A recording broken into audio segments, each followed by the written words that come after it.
name is Dr. Edward Rosero. I'm a sports medicine and rehab specialist over at Rothman Orthopedics. I currently serve as a team physician for a number of sports teams, including the Philadelphia Fusion. Exercise comes in three separate phases. One is flexibility, two is cardiovascular health, and three is strength. If you can get at least 20 to 30 minutes of cardiovascular exercise, it can be as simple as going for a short walk, getting on a bike, or even jogging or running would be adequate.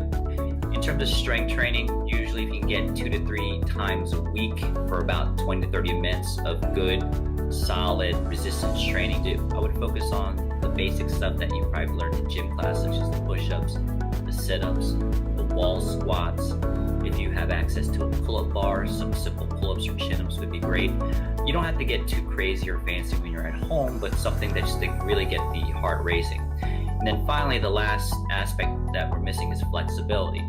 Flexibility for gamers would be more so for their neck, their lower back, and their hamstring and leg muscles. Believe it or not, when you sit for long periods of time, you tend to get a lot of tightness in the buttocks and hamstring regions, which can play a part in affecting your lumbar or lower back.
And we are back and ready to jump into more of the Nerd Street Gamers 16-team Valorant Open. $1,000 up for grabs.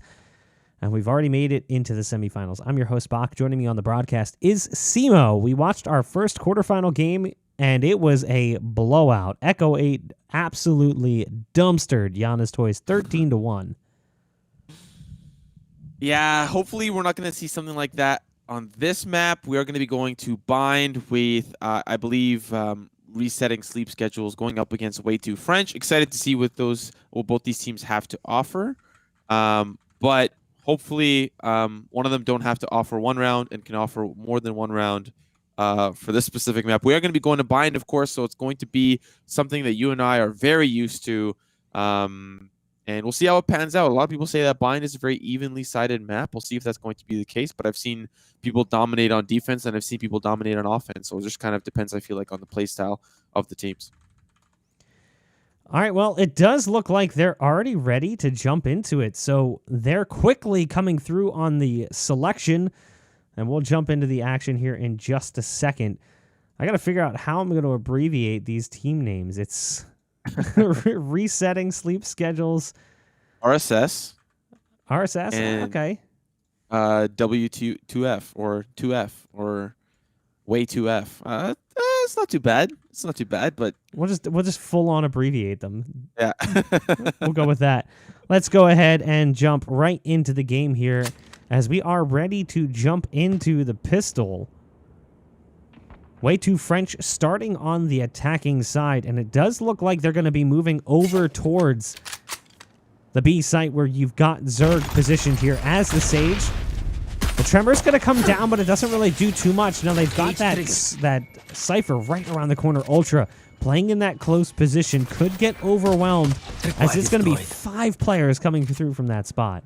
I mean, they still could jump through the portal at any moment. They will decide to funnel on in. Millie going to find the first entry. Kurt there off the side, trying to defend the Tunican with his life, but the Tunican will find him instead as Nano be the one that comes down on top. And now Grego, my Ego, going to try to find a couple of waffles in the mix as well, but the fault line, don't think it'll connect with anyone just on the other side. A couple of those pre-fire shots around the corner. Still looking a little grim as they have 2 members lost so far in this pistol. Now they look to retake the side of the spikes from playing.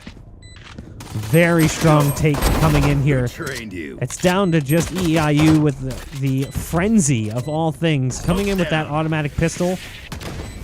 Using the smoke to try to escape through the hookah. I like it. Quick kill coming out on D'Amelio. Taps the spike as well, trying to bait them out. What he doesn't realize is Yanji's actually cycled back. Great play using that smoke. Doesn't even need him. Incred is there for the final kill on the round. Way Too French. Gonna pick up the pistol. You know, I'm slightly hoping that some of these guys are Canadian. You know, always love to see a great Canadian team. We're already seeing a couple of Canadian players be picked up by great professional rosters. You know, we've got a Canadian on TSM now. We've got a whole Canadian squad with Gen G. And, of course, can't forget T1 squad. There's the, of course, AZK Canadian. So hoping that Way Too French, given that Canadian flavor, because then that gives me somebody to root for. But on the opposite side, RSS, they still want to take these Canadians down a couple of pegs, and we'll see if they're able to bounce back in the upcoming rounds. Quick kill coming out from Yanji there, taking down the Sage. The Sova right around the corner. Doesn't stand too much of a chance. Ultra here, but the Sheriff thought maybe, but no. Nothing here going for resetting sleep schedule as they are bulldozed by Way Too French, just absolutely running over them. And the B site is theirs for the taking. Melio is going to get one, picking off towards spawn. Mill actually sweeps in as the Jet and steals it with the Ghost. Now that's the interesting pick. The Jet play coming in the semifinals. Typically you'll see that in the groups, maybe in the quarters, but usually that gets weeded out pretty early because it's just not as viable a character selection as some of the other agents available. Well, you know, quite interestingly so, to add on to your point, they have a Raze as well. Like, they have a very interesting composition that you don't really see too often, at least in North America. Europe definitely loves to play with the Raze, but still not even Jet is quite picked. up here in the North American and European server. So interesting to see the Jet here. Can be played to great effect. One of the things that I like about Jet is if you lose a gunfight when you have the operator, you can just kind of tailwind your way out of there and get back to safety. It's a great kind of like oops button. We are seeing Yanji not press the oops button as EEIU going to find him. He's going to find a second as well onto Incred. 3 members now remaining, trying to find their way onto this A side. As the rest of the side of RSS, they'll make their way back over towards that A site to defend.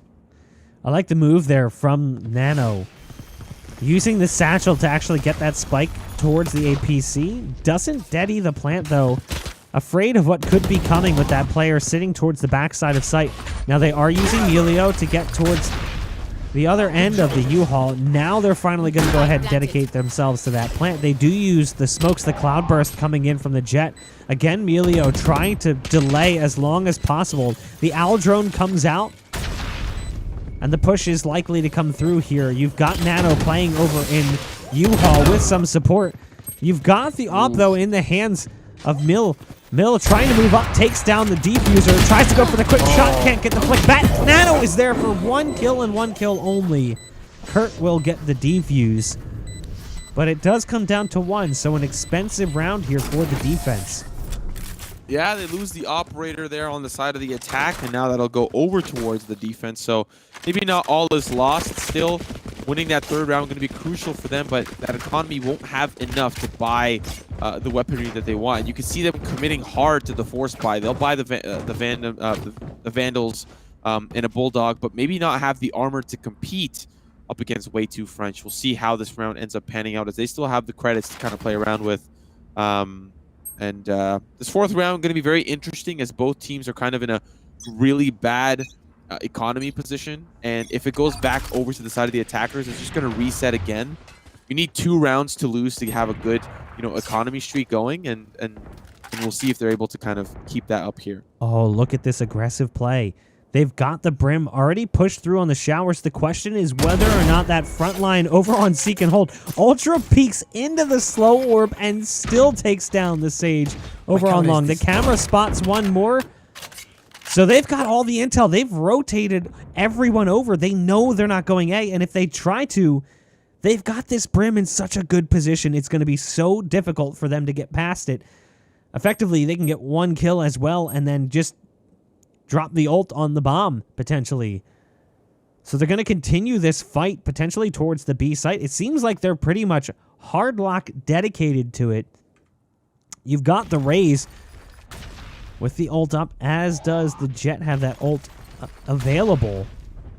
And I like the way they're playing this. They know they have to come to them. No aggressive peeks, no jiggles, no need for intel. Kurt finally peeks out.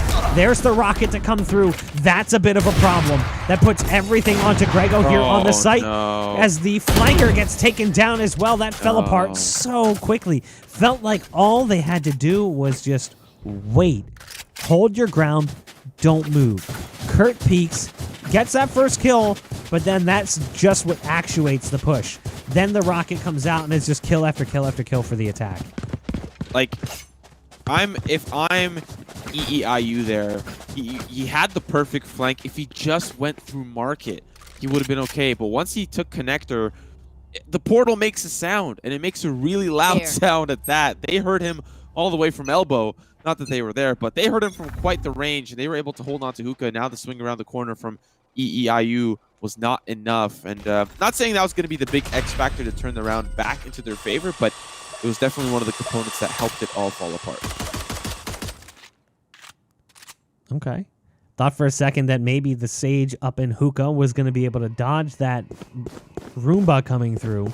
But everyone is going over towards Long B. Right now, it does look like the attack has a strong desire to go towards this B site. They seem to really like it. Wall comes down, but Yanji barely dodges that. There's the ult coming out. The Sage can't get past it. The slow orb was perfectly timed.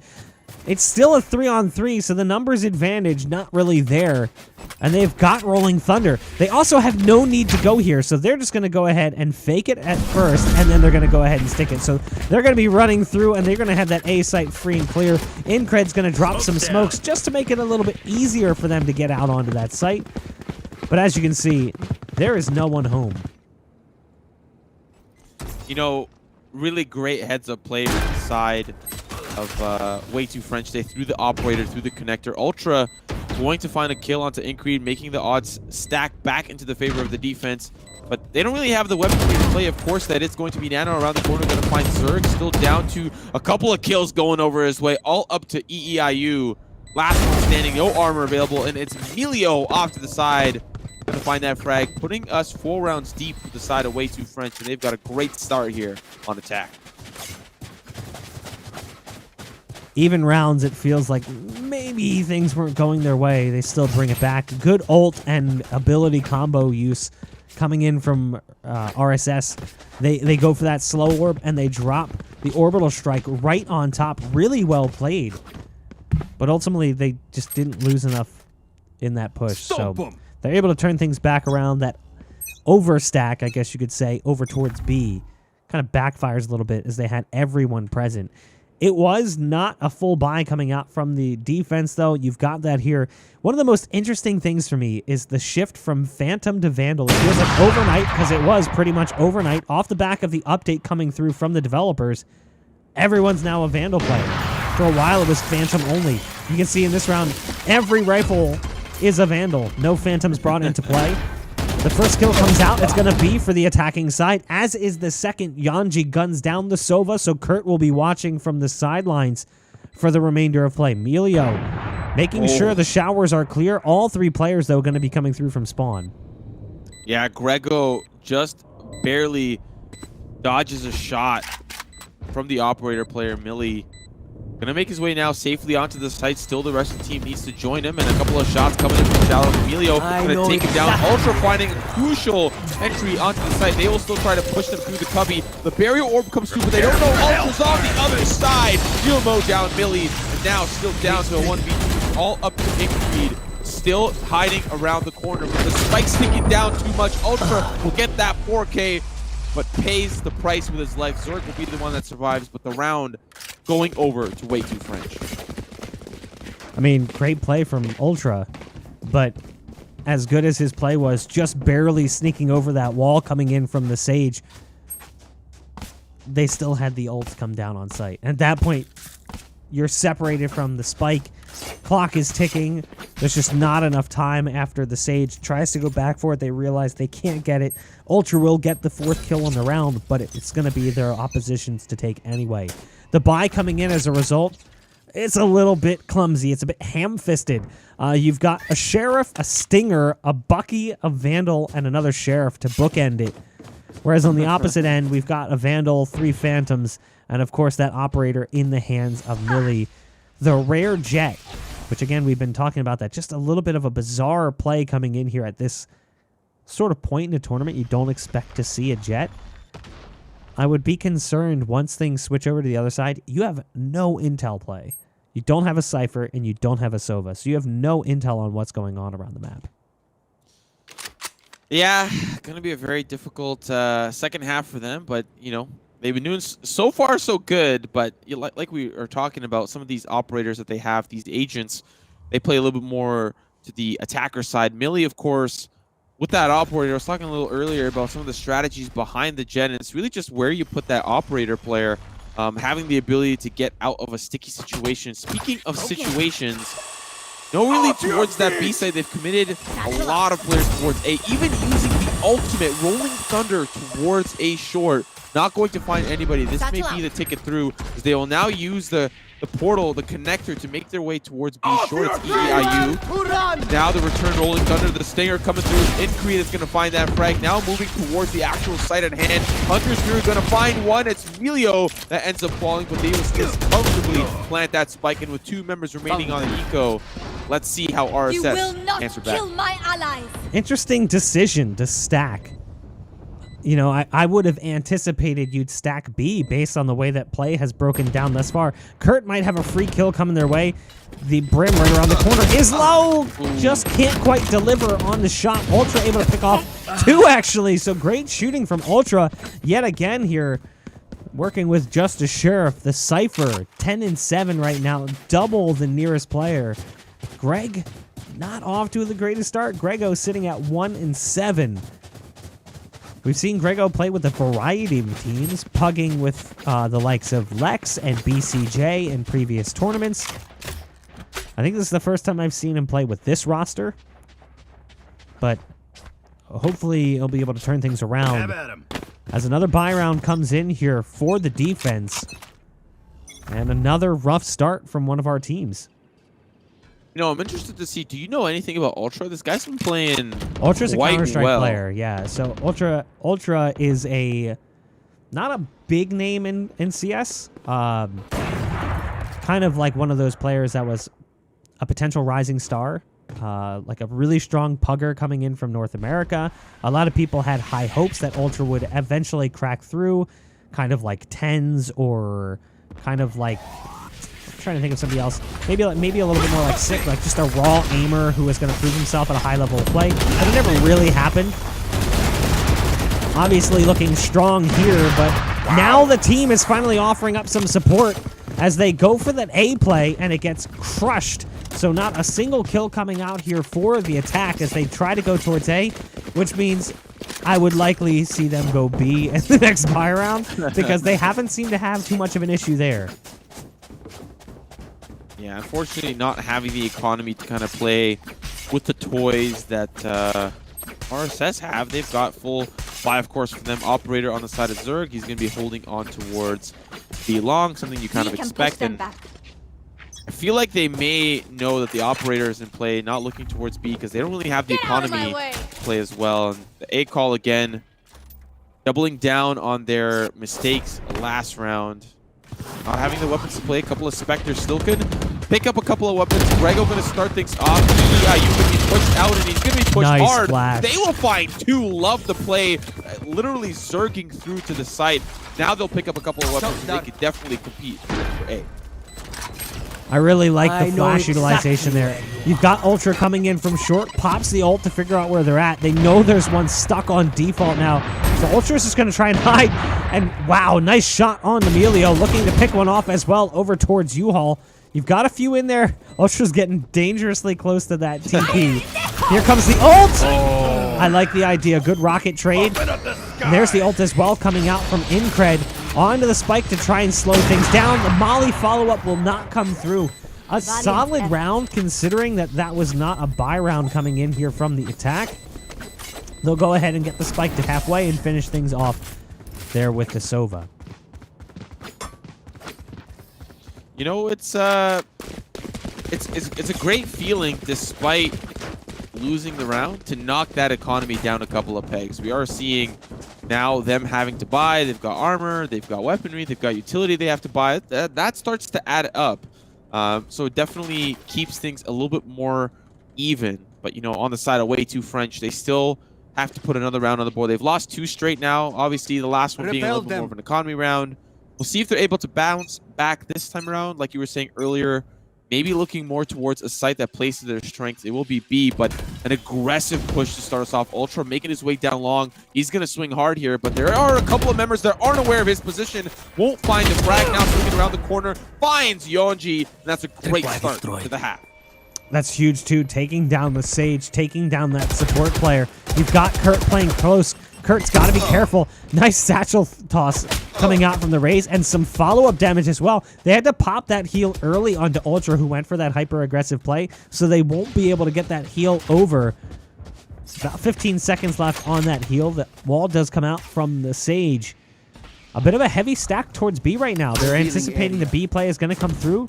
The dart does go down, but it doesn't actually spot anything. Wow. And there's a bit of a gap there, so some damage dealt, significant damage dealt to Ultra. Now there's 2 players with low HP that need heals here on the defense. But look at this. Look at Incred. He's found himself into a very sneaky position. You know, not a lot of members on that A site. Still the 3 stacks towards B, and they'll slow walk over to A. With 30 seconds remaining, they need to act quickly. Incred finds himself on the end of the spectate screen. He's going to be in a very difficult scenario, but he'll manage to survive down to 60 HP. Not even a Sage available for him to get some of that HP back. But a great rotation from Grego. He's kind of back in the showers. With that spike planted, he's a little too late. Yeah, Grego was trying to play that one slow, trying to wait for the team to come through, didn't want to try and take that aggressive play.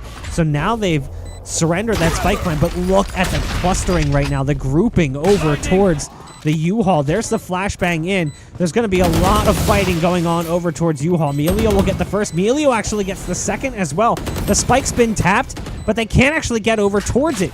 Are they able to stick this one? There comes the Rolling Thunder out over towards the bomb. Zerg, who popped off the bomb with that up.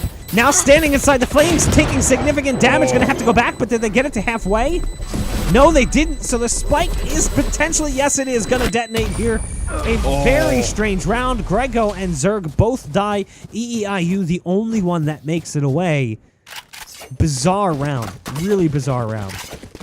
Okay, so you know how in CS, you gotta find the perfect angle, line it up with the light post, look up to the sky, click a couple of clicks to the left, a couple of clicks forward, you line up the smoke, and you're good to go. In that scenario, you have Incred, who's back near Dust, and in that split moment has to line up the Molotov to hit right on the spike, and he does it, and that prevents them from fully committing to the defuse. That was literally what won them that round. Of course, Millie was there to provide some cover fire. Incred as well follows back up around through a short, but still a beautiful Molotov was what won that round. There's the double smokes down to try and give them control of U-Haul. But look at that. EEIU gets the boost just in the nick of time to take down Mill. So that's huge.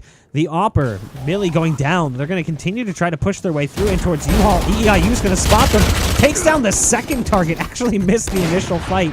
It doesn't matter, though. It's fallen all onto Incred. Incred in a really weird spot to be in, given the way that things are currently breaking down. And Zerg gets the shot directly into Incred's belly. 7-4. A wasted Brim ult, but what can you do? I mean, at the end of the day, it's pretty much that last final round, and you know, I expected things to go a little bit rougher for the side of RSS. Now 7-4, they could finish off here 7-5, and like you were saying earlier, not really a whole lot of intel on the side of Way Too French, and that might make their defender-sided half a little bit more difficult.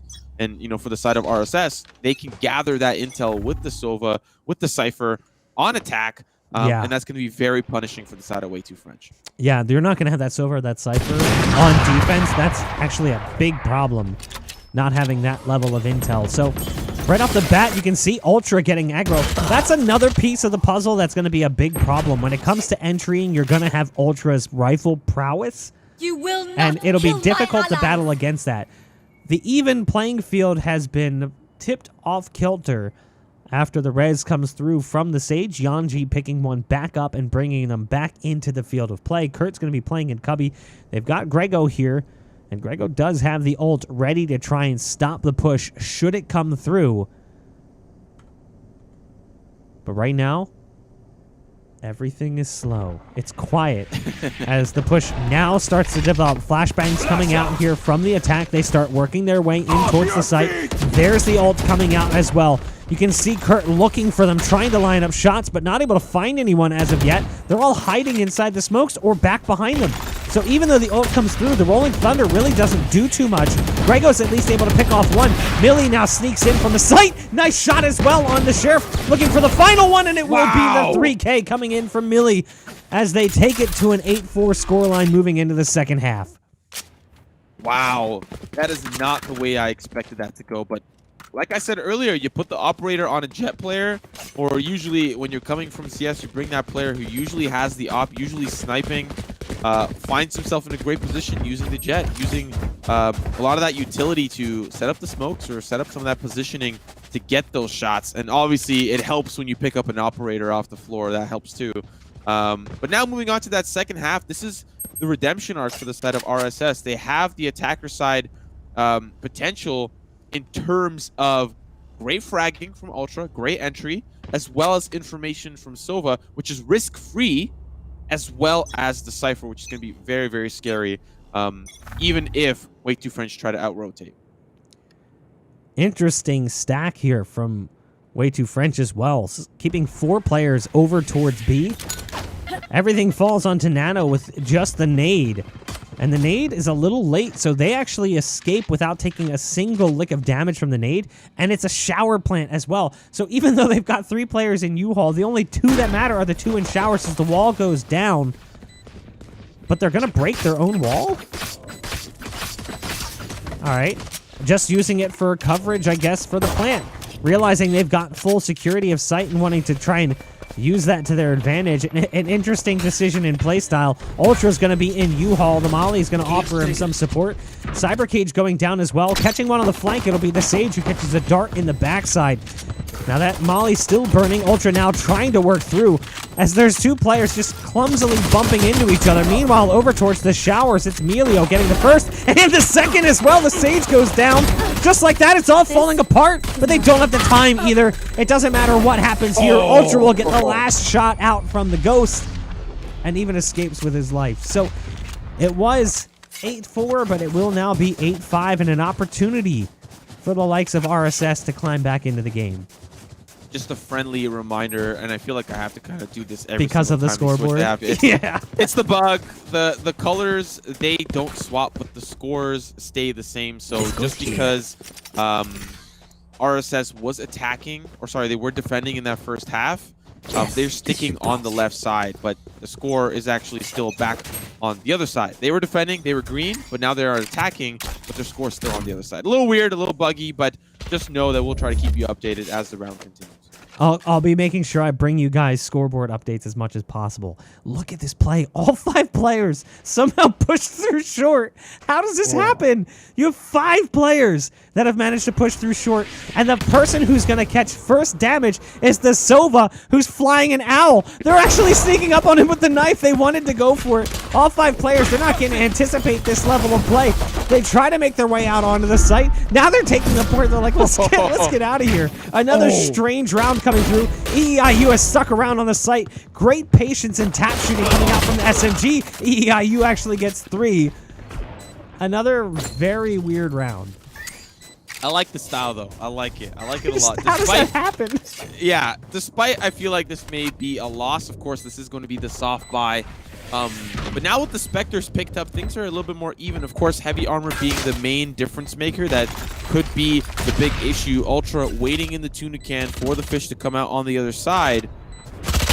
Up to Nano, swings around the corner. Incred is going to follow up with that kill. Zerg now going to trade that back around, and Nano trying to pre-fire around the corner. He's going to be flashed. Very dangerous for him, but still on that site. Has to make sure he gets the defuse through, but it's Zerg that'll peek around behind that corner, find that frag, and now putting us at 8-6. It's starting to even back around quickly. When was the last time you saw someone ADS with a Spectre? That does not happen frequently. It's happening more and more. Funny enough, it's happening more and more. I've seen a lot of the high-level play ADS more often because, you know, Valorant put it a part of the game, but for some reason it's a good addition to the game, and it's been aiding in a lot of I guess long-range engages. I'm not quite sure, but nevertheless, I have seen a lot of players use ADS, and it's not as bad as you think. Aggressive play coming out again from the defense, this time over towards the showers. Given that you have less to work with when it comes to the level of intel, that's kind of your only play. It's just getting aggressive, taking the fight to their doorstep. So they push up on C long, they push into the showers, but now they're going to be heading over towards that B site, and we'll see if they're able to slow things down. Ultra gets that first kill as they work their way in. You've got the Sage pushed up on the plywood over on B long. You've also got the Jet here kind of tucked in the corner. Illy will end up coming out on top, as does Yanji. Yanji takes one to the back of the dome. Grego being the one that picks them up. You can see the Jet dash straight to the face of Zerg. Actually almost had a chance to whip the gun out. Zerg now going to head over towards the other side of the map. Do they double port this one, though? Because that would be my play. If it were me, I would double port it. Try and get back towards B. Really catch him off guard. Taking one tick of the ult, but then playing right in front of it is Zerg. Zerg will even get the plant after the time expires for some bonus cash. Call it the icing on the cake. Wow. Great play from Zerg. Just when you thought, okay, they stopped. You know, they didn't even have to peek. they didn't even have to peek in theory. I mean, of course, we have caster vision that's going to aid in our own decision making of what the player should have done. But I feel like you got the orbital strike down. But at the end of the day, I don't feel like it covered the whole site, so they had to kind of make sure with that swing. But great positioning from Zerg, sticking out of that orbital strike and then just swinging around. They just lined up together, so that was kind of their own fault. But that's going to be 3 rounds straight for the side of Way Too French, and it'll almost tie things up.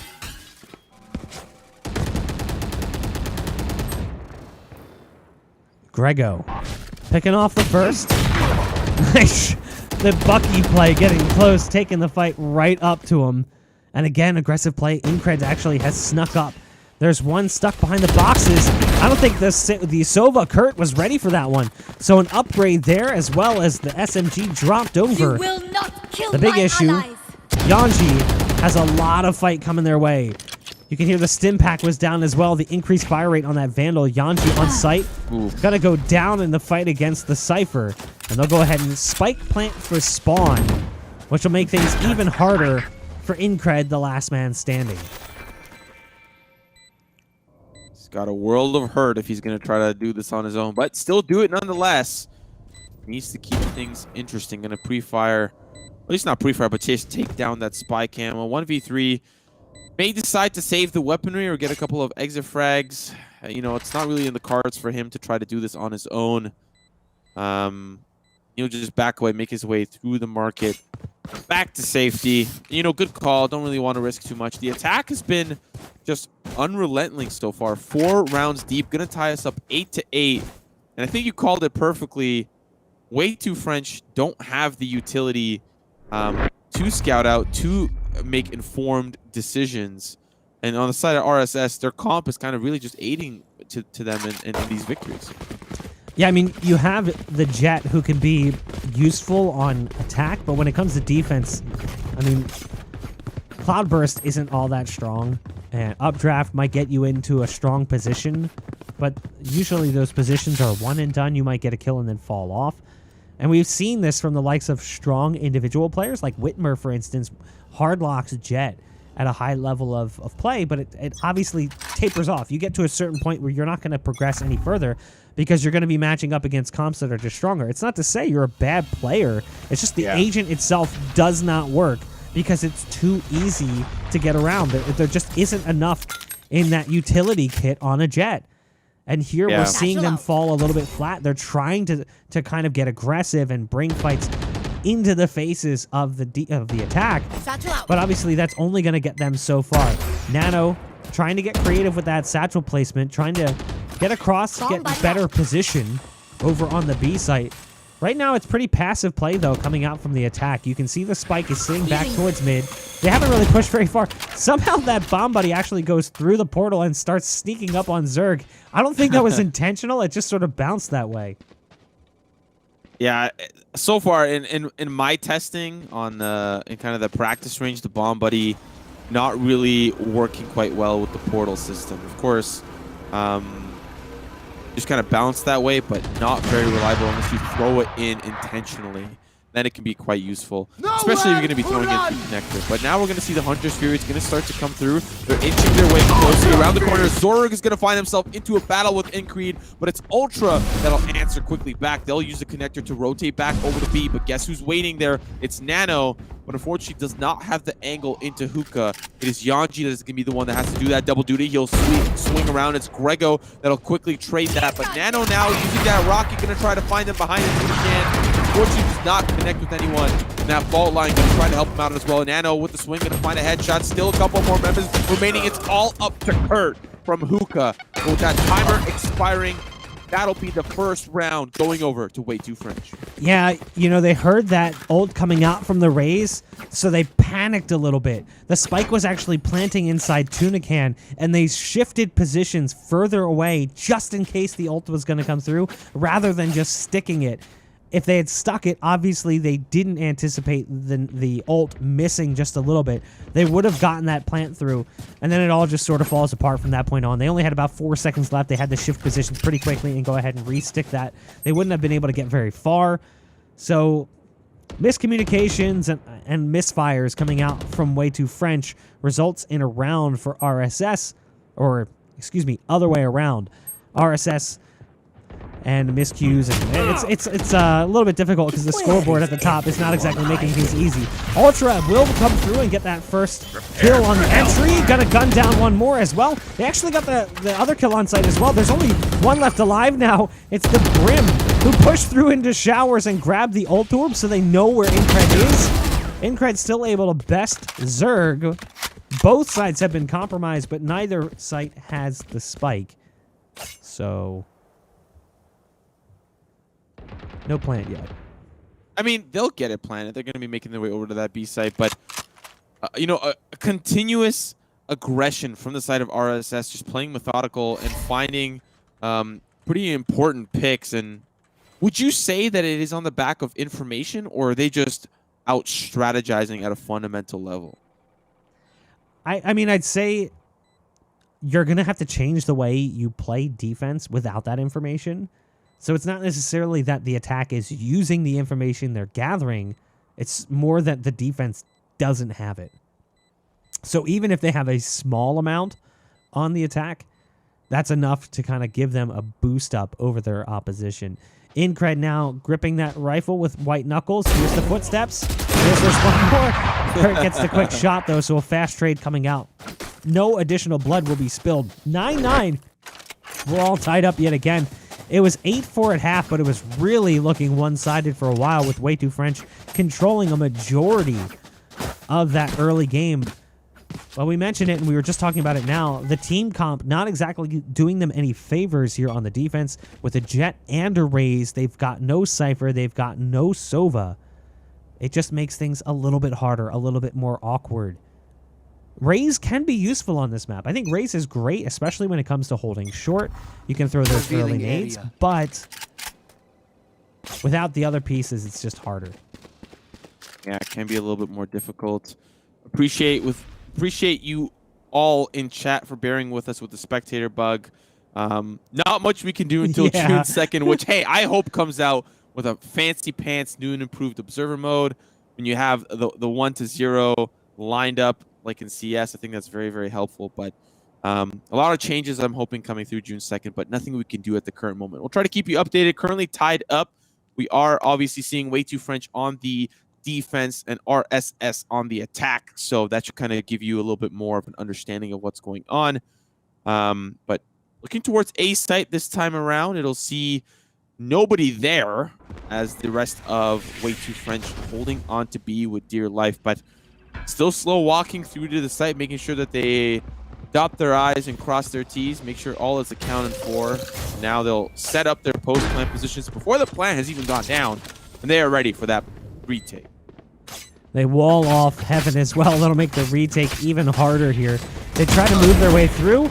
Nice peek coming out on the front side of that smoke.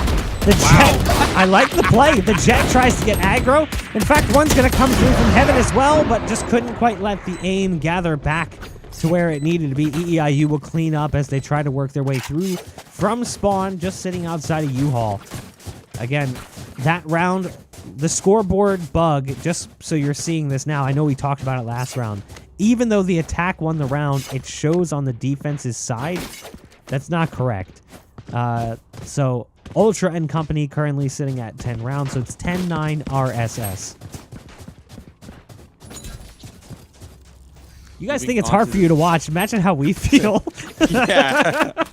Imagine having to cast it like every single, other day or every other weekend. It is nuts. I'm hoping they fix it soon. I think they will. Of course, they with the full game being launched June 2nd, I'm sure that they have plans for their own tournaments coming up. We're going to see Melia open up an aggressive swing with the rest of the team. Buddy system intact towards Fountain, getting a quick frag onto EEIU. That might open up the round for the side of Way Too French. We saw how, and we talked about how they have to play a little bit different when it comes to this time of things with the defender side, not having that ability to gather information, and not to mention not having the ability to have a Cypher be an anchor on the site. They have to keep those rotations to a minimum to ensure that they can hold on to those sites accordingly. Hesitation on that third trigger pull there on the Hunter's Fury results in his target escaping with minimal damage. Incred sitting on 70 HP. Again, the attack kind of just in a weird spot. They're playing things a little slow. They do have a player disadvantage currently. Zerg now moving in with the operator. But they've got Ultra lurking over on the B site. Ultra gets spotted there at the worst possible time. A brutal blow over there, but they are going to be trying to take the spike up onto A. They did get things slowed down just a little bit there as Incred is stuck in the corner. They're able to stick to the plant, though, so great move from Zerg to go ahead and get the spike planted. Barely gets that one through. Kurt in an advanced position takes down the first one through, finds the second as well, and it's all up to Millie with the up.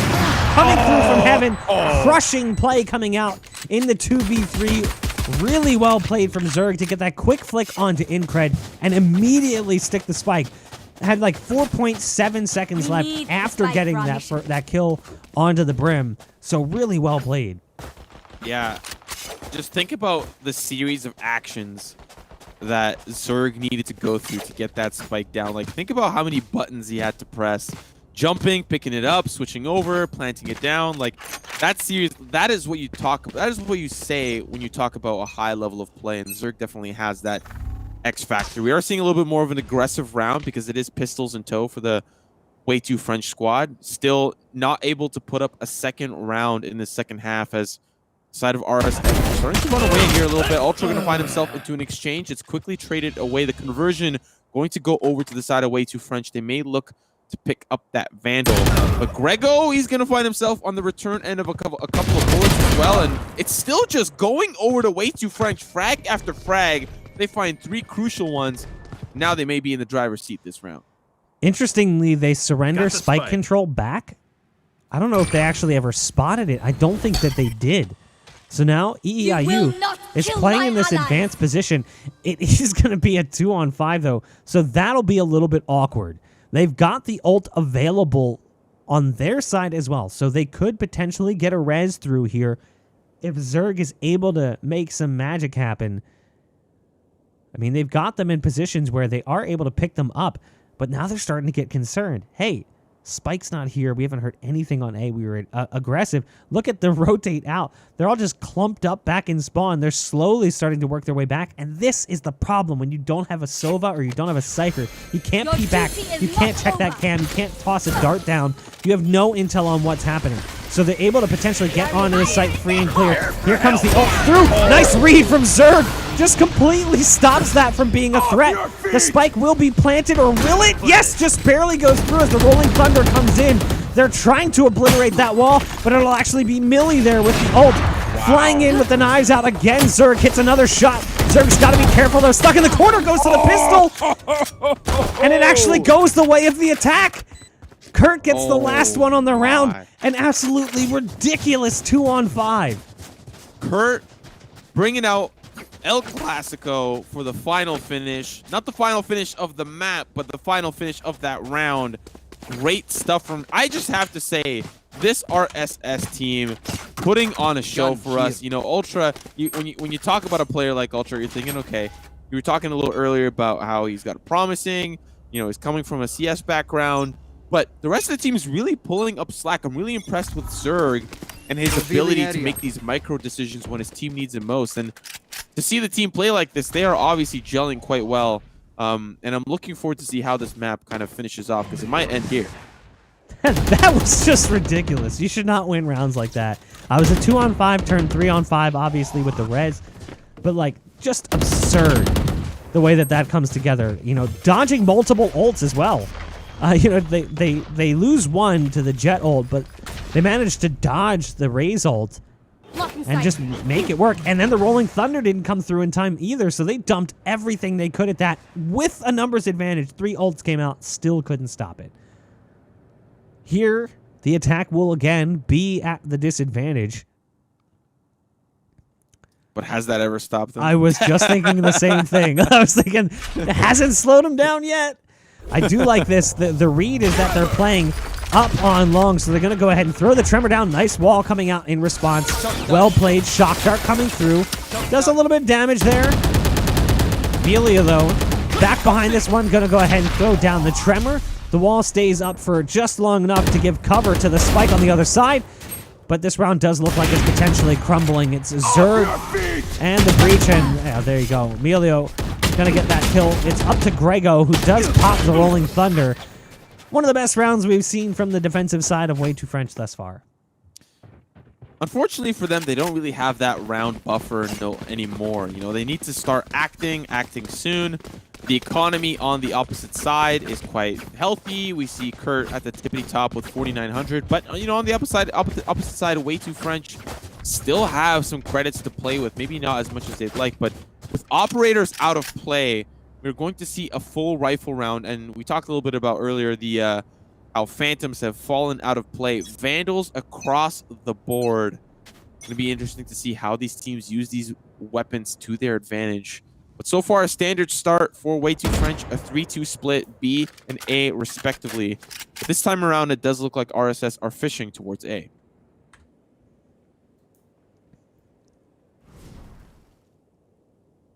Again, at least a little bit slower on the take. Feels like a lot of these rounds, you've seen the attack lose a player at this point. So I like the fact that they're finally relying on some of that utility that we've praised them for having the advantage of. Oh, Nano just barely spots Ultra. Ultra tries to sneak into U-Haul, gets caught. There is a trade coming out, so Zerg will pick off the player from that position. The wall's going to come down, but that's a lurk wall. They're not going to plant back behind that, and Zerg plays in cred like a fiddle. They've got the jet trapped in the corner, but not able to line up the shot as Zerg. They're going to start rotating out. There's still the Brim over here on the B side to contend with. Emilio will get the first, trying to lay down damage through the smoke. Better off just surrendering site control and playing the retake. It is a 3-on-2, so you've got the numbers advantage. EEIU able to get into the back. They've got the flash and the tremor. They've also got the molly on EEIU, but it's a dangerous time to be pulling for any abilities. There comes the flash. The lead out will be Sage. A second kill for EEIU. It's all up to the breach. Melio coming in from elbow, trying to work back into the site. Knows there's one long. Here's the footsteps, but just can't quite get the timing down. It will be resetting Sleep Schedules, who comes back from an 8-4 deficit to take things 13-10. You know, on a close map at that, you have to give credit where credit is due. Of course, the team fought valiantly. They tried to keep things, you know, as close as possible, but I think ultimately it hurt them in the end not having the agent selection that could have gone their way, right? We're seeing Ultra, we're seeing EEIU at the top of the leaderboards here, 24, 25, just kills on top. Melio, of course, trailing behind at 20, but unfortunately not able to be as impactful as a roster together, Way Too French, to really close out that second half. They had a great start in the first, but again, it's like that meme. They had us. They had us in the first half. Not gonna lie, they had us in the first half. Yeah, you know, I mean, they definitely looked way better in the first half than they did in that second half. And I think again, we kind of drove it home pretty aggressively, but it's worth repeating. Yeah. You just didn't have the sort of team buildup that you needed. You didn't have the composition that was necessary to make that one work. So unfortunately, it doesn't work out for them. And that's in large part due to the composition they came in with. Now, that's not to say they played poorly. We saw a lot of highlight rounds coming in from players who were in the position of those players. Like looking at Millie was a fantastic standout with that operator. But it just feels like you're giving yourself a disadvantage when you don't need one. That's why it's such a problem, and that's why we continue to drive that point home. Now, before we go ahead and throw things to a break, I want to remind you guys real quick of some things going here on our side. Nerd Street Gamers recently launched their online store where you guys can find all of our merch. You can head on over to nerdstreetgamers.com, nerdstgamers.com. We just found your new favorite hoodie. Nerd Street Gamers and Local Host Apparel is now available for sale online. T-shirts, sweatshirts, long sleeves, tees, and more available for purchase with new designs and styles dropping soon. Grab some merch today at nerdstreetgamers.com. That's nerdstreetgamers.com, nerdstgamers.com. We are going to throw things to a very quick break, though. We're not sure who we're going to be seeing in the finals facing off against resetting Sleep Schedules, Echo 8, and as soon as Anime Aimers currently live. But when we come back, it will be the grand finals. Stay tuned.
Why did I choose Temple? I chose Temple because I love Philadelphia. I wanted to find a school that was in a city. Temple's really supportive of everyone, career-wise, internship-wise. They have a lot of opportunities for everyone, like study abroad. Temple students are so passionate, whether that's about their school, their major. Just don't be shy to ask somebody, hey, what's your name or what are you majoring in? Because I've made my best friendship so far that way.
Contrast stitching, curves that'll hug your body, adjustable arms, custom embroidery, memory foam pillows, changeable color inserts, lay flat, recline, removable logos, soft, durable material. Yeah. You like what you see, baby? Zip chair.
Oh my god.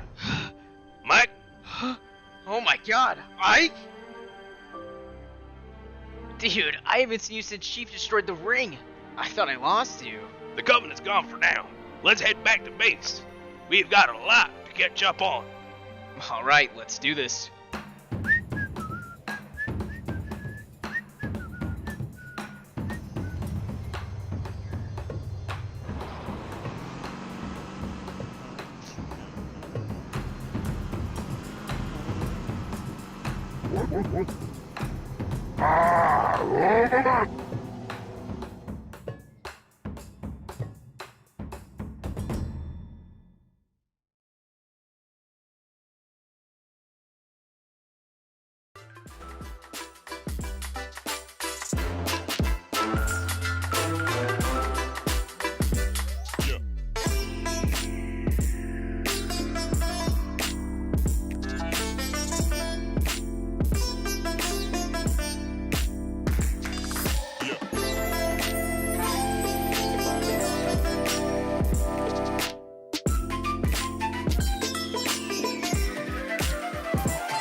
Well, after a bit of a longer break than maybe we would have anticipated, we are back and ready to jump into the grand finals here of the Nerd Street Gamers Valorant Open.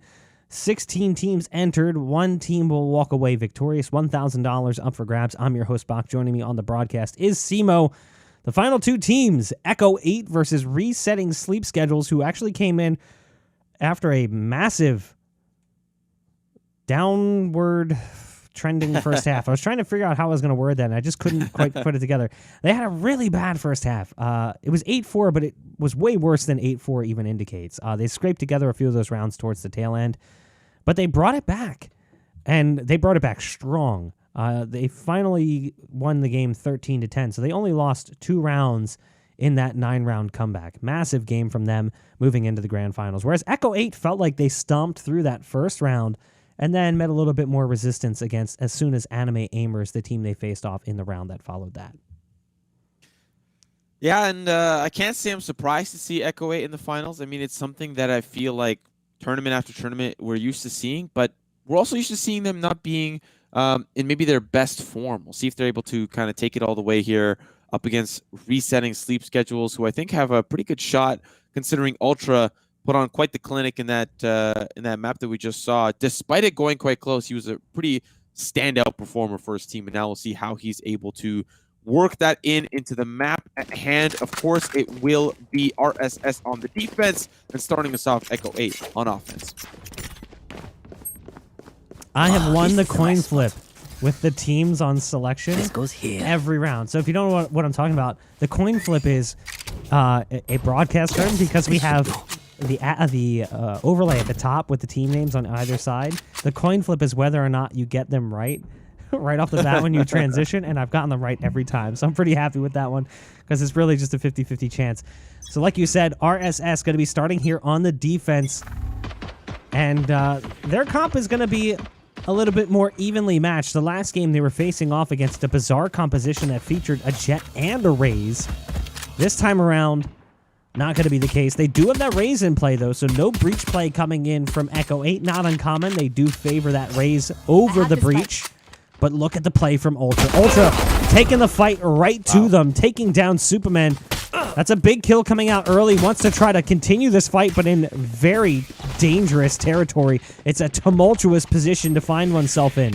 So now Ultra has positioned up in the window, and I don't think they have any idea that he's here. The reload! Perfect timing coming in from Ultra as he continues this push on the flank. Knows there's one more, but at that point, damage has already been dealt. Yeah, you have to say for the side of Echo 8, they're going to need to nip that in the bud ASAP. Ultra cannot be roaming like that. I mean, on the pistol, acceptable. You get the green card there, but moving forward on those assault rifle rounds, you can't have that happen again. Aaron deserves that title of Lurker, and he's going to challenge it for Ultra every single time. We are looking towards that A site now as they are starting to funnel on in. The rest of the team is going to start to get a little bit of damage going Reformed, finding that early frag. Kurt from above, making it rain, taking down Reformed quite quickly. But a 2v3, very doable, especially in a chaotic pistol round such as this one. Around the corner, Aaron going to try to get a couple of those shots through. It's EEIU with the frenzy, going on a frenzy. Wreck now around the corner. The spray still too strong. And now winning that round, the defuse will come through. It is RSS coming out on top of that first round. Now, I'm curious what EEIU is buying there in the pistol, because he consistently goes to that frenzy. We've seen it now a couple different occasions where EEIU goes with the frenzy instead of going with the tried and true. So I'm wondering if it's maybe like Molly, double smoke, and the frenzy. I mean, it's not a preference for the pistol because he immediately dropped it in favor of the Ghost. But I'm curious what the loadout is for EEIU. We'll have to pay closer attention as we move on throughout this series. The game does tip early on to resetting sleep schedules. And they're going to approach this one with a Marshall. There's a Vandal in play. That's Ultras. And honestly, I don't hate seeing that really early on. What I don't like seeing is this early play that has no one over on the C site. They're finally going to send one over there. But Kurt is going to need some help soon. He's going to pop that owl around the corner. No, he's not even going to have a chance. The nade's going to land right on top of him. He dodges a significant amount of the damage, but ultimately positions sniffed out pretty quickly there by the attack. So a bit of a drop ball. But at the same point in time, Ultra just comes right on through the smoke. Surrenders over a Vandal. Meanwhile, Aaron tries to sneak into the smoke, spots EEIU. Zerg's going to get one as well with the Marshall. They're going to continue this push on through. And now it's all up to EEIU. The Bulldog getting close towards backside. Not able to beat out the Classic. So Reformed going to walk away with the Vandal that came in. A stolen round grabbed away by Echo 8. About 6,000 credits in round number 3.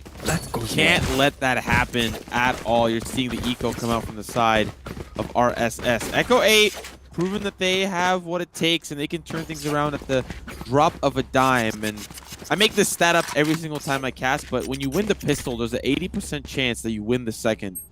It was that 20% this time around, so kudos to Echo 8, but the fight's not over yet as we are heading into round number 3. And the eco for the side of RSS can be very difficult. They're approaching this one with the tried and true, the Shorty. They've only got one in play, though, and that's in Kurt's hands. Kurt wants to lay down the law. Now, Aaron was spotted leaping up into the window, but I don't think they spotted the Shorty play coming out. They've also got one here. It's Zerg right on the other side. There's the Shorty peek. Doesn't work out. As I try to switch over to the Shorty, we lose the player in sight. The Sova goes down. Grego now lurking his way through on the A site with that incredibly ornate pistol. But it's a 1-on-5, and the round is very likely Echo 8's. Yeah, I'm not really sure he can land shots with all those fancy decals in his way. I mean, it looks good, but performance-wise, does it have the efficiency? You know, there's a dangling ornament. Is that going to screw with the recoil? I don't know. Of course, the cosmetics don't really have any effect, but you can imagine that it might be a little tricky. That's a couple of shots trying to connect with that burst, but it's Aaron. Obviously, the Spectre going to get the mow down. And yet another round on the board for Echo 8. I wonder if this is going to become a trend. We'll see as this is the first assault rifle buy for RSS. They're obviously looking to turn one back around on the defense, but they just might feel more comfortable on offense. They were quite comfortable in that map that we just saw, but so far, not a good start. This goes here. Ultra again back on the Vandal. Vandals across the board here for RSS. 2 Phantoms in play and a Spectre for Aaron. There's the camera play. I like that camera placement there from Ultra as well. This kind of gives you a sneak peek. Don't like that peek, though. Ultra gets a little aggressive. That's, I guess, the main flaw right now for a player like Ultra. Hyper confident to a flaw. Nice work coming in, though, from Kurt. Trying to swing things back just a little bit to their favor. The bomb buddy does go down, but the spike has not actually been planted, so no dedication to the spike here. Now, they've still got the Brim ult, but Brim is a mile away, so no denial of the plant going to come through. They've got the Breach, and the Breach does have a flash. No Tremor currently, so they're going to have to work in organically. Ooh. There's smokes, though. There's Molly, and there is the ult. There's the smokes coming down, but not going to be able to get that ult off as Reform picks off EEIU, barely escaping as they go for the flash. It's all up to Zerg. It's going to be a 1-on-2. I like the play, using the wall to try to get better position, but Brando's not having any of that. So that's 3 rounds now, going over to the side of Echo 8, making it look easy while doing so as well. We're already seeing credits start to stack up. You know, Aaron up to 7,200. Can't feel good for the side of RSS. They are struggling to put those pennies and dimes together in order to get something. A pretty ballsy purchase from Kurt. The rest of the team going to be rocking Sheriffs, but the Marshall for him, we'll see if he's able to put it to great effect. Again, they have heavy armor, so some of those body shots going to need to take 2 in order to take one down, but those Sheriffs, those are going to be deadly.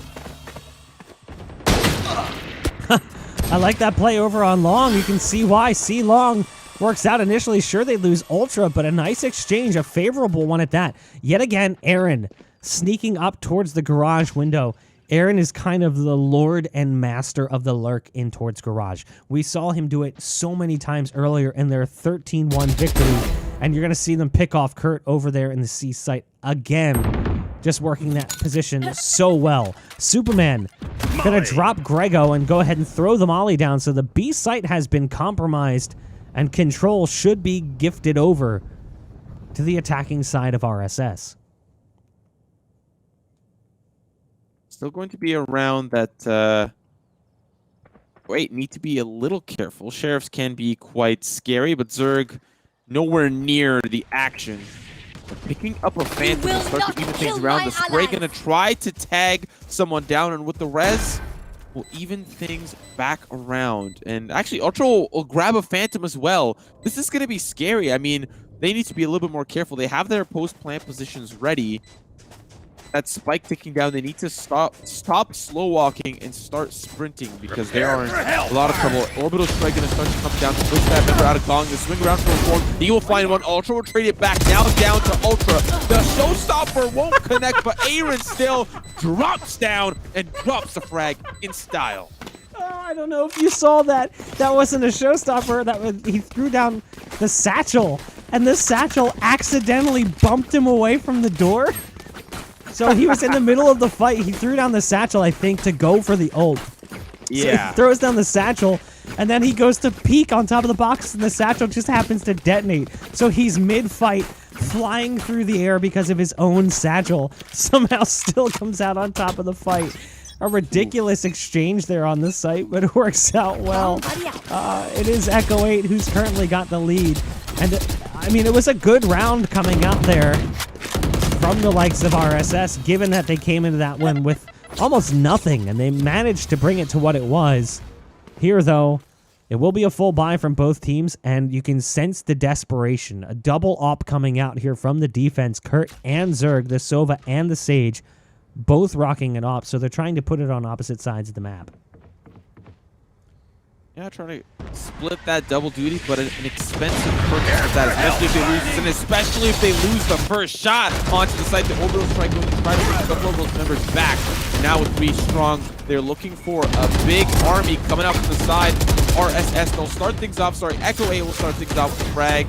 And now with that barrier orb, they will get that spike planted in a very nifty spot, but Zerg from above will take down Brando. They still won't have that spike down, but the res will make things back into the favor. Oh, what is happening? What are they doing? How is Zerg getting those shots? He should not be landing those from above, but he'll find a couple.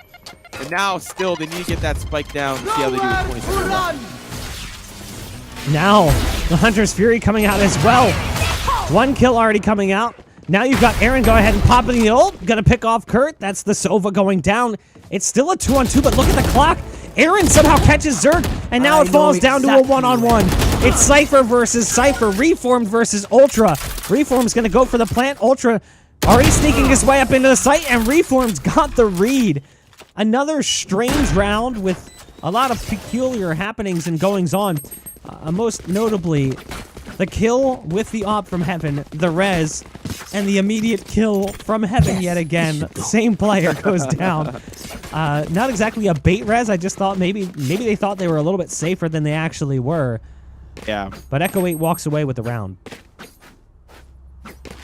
And they've walked away with 5 rounds now straight. I mean, of course, the pistol, I always talk about how volatile it can be. It's kind of like investing in a stock that you have no idea if it's going to go up or down. But Echo 8 finding their footing quite quickly. Already 5 rounds in after numerous full buys. We're seeing another one here on the side of RSS, not really having the armor, unfortunately, to play.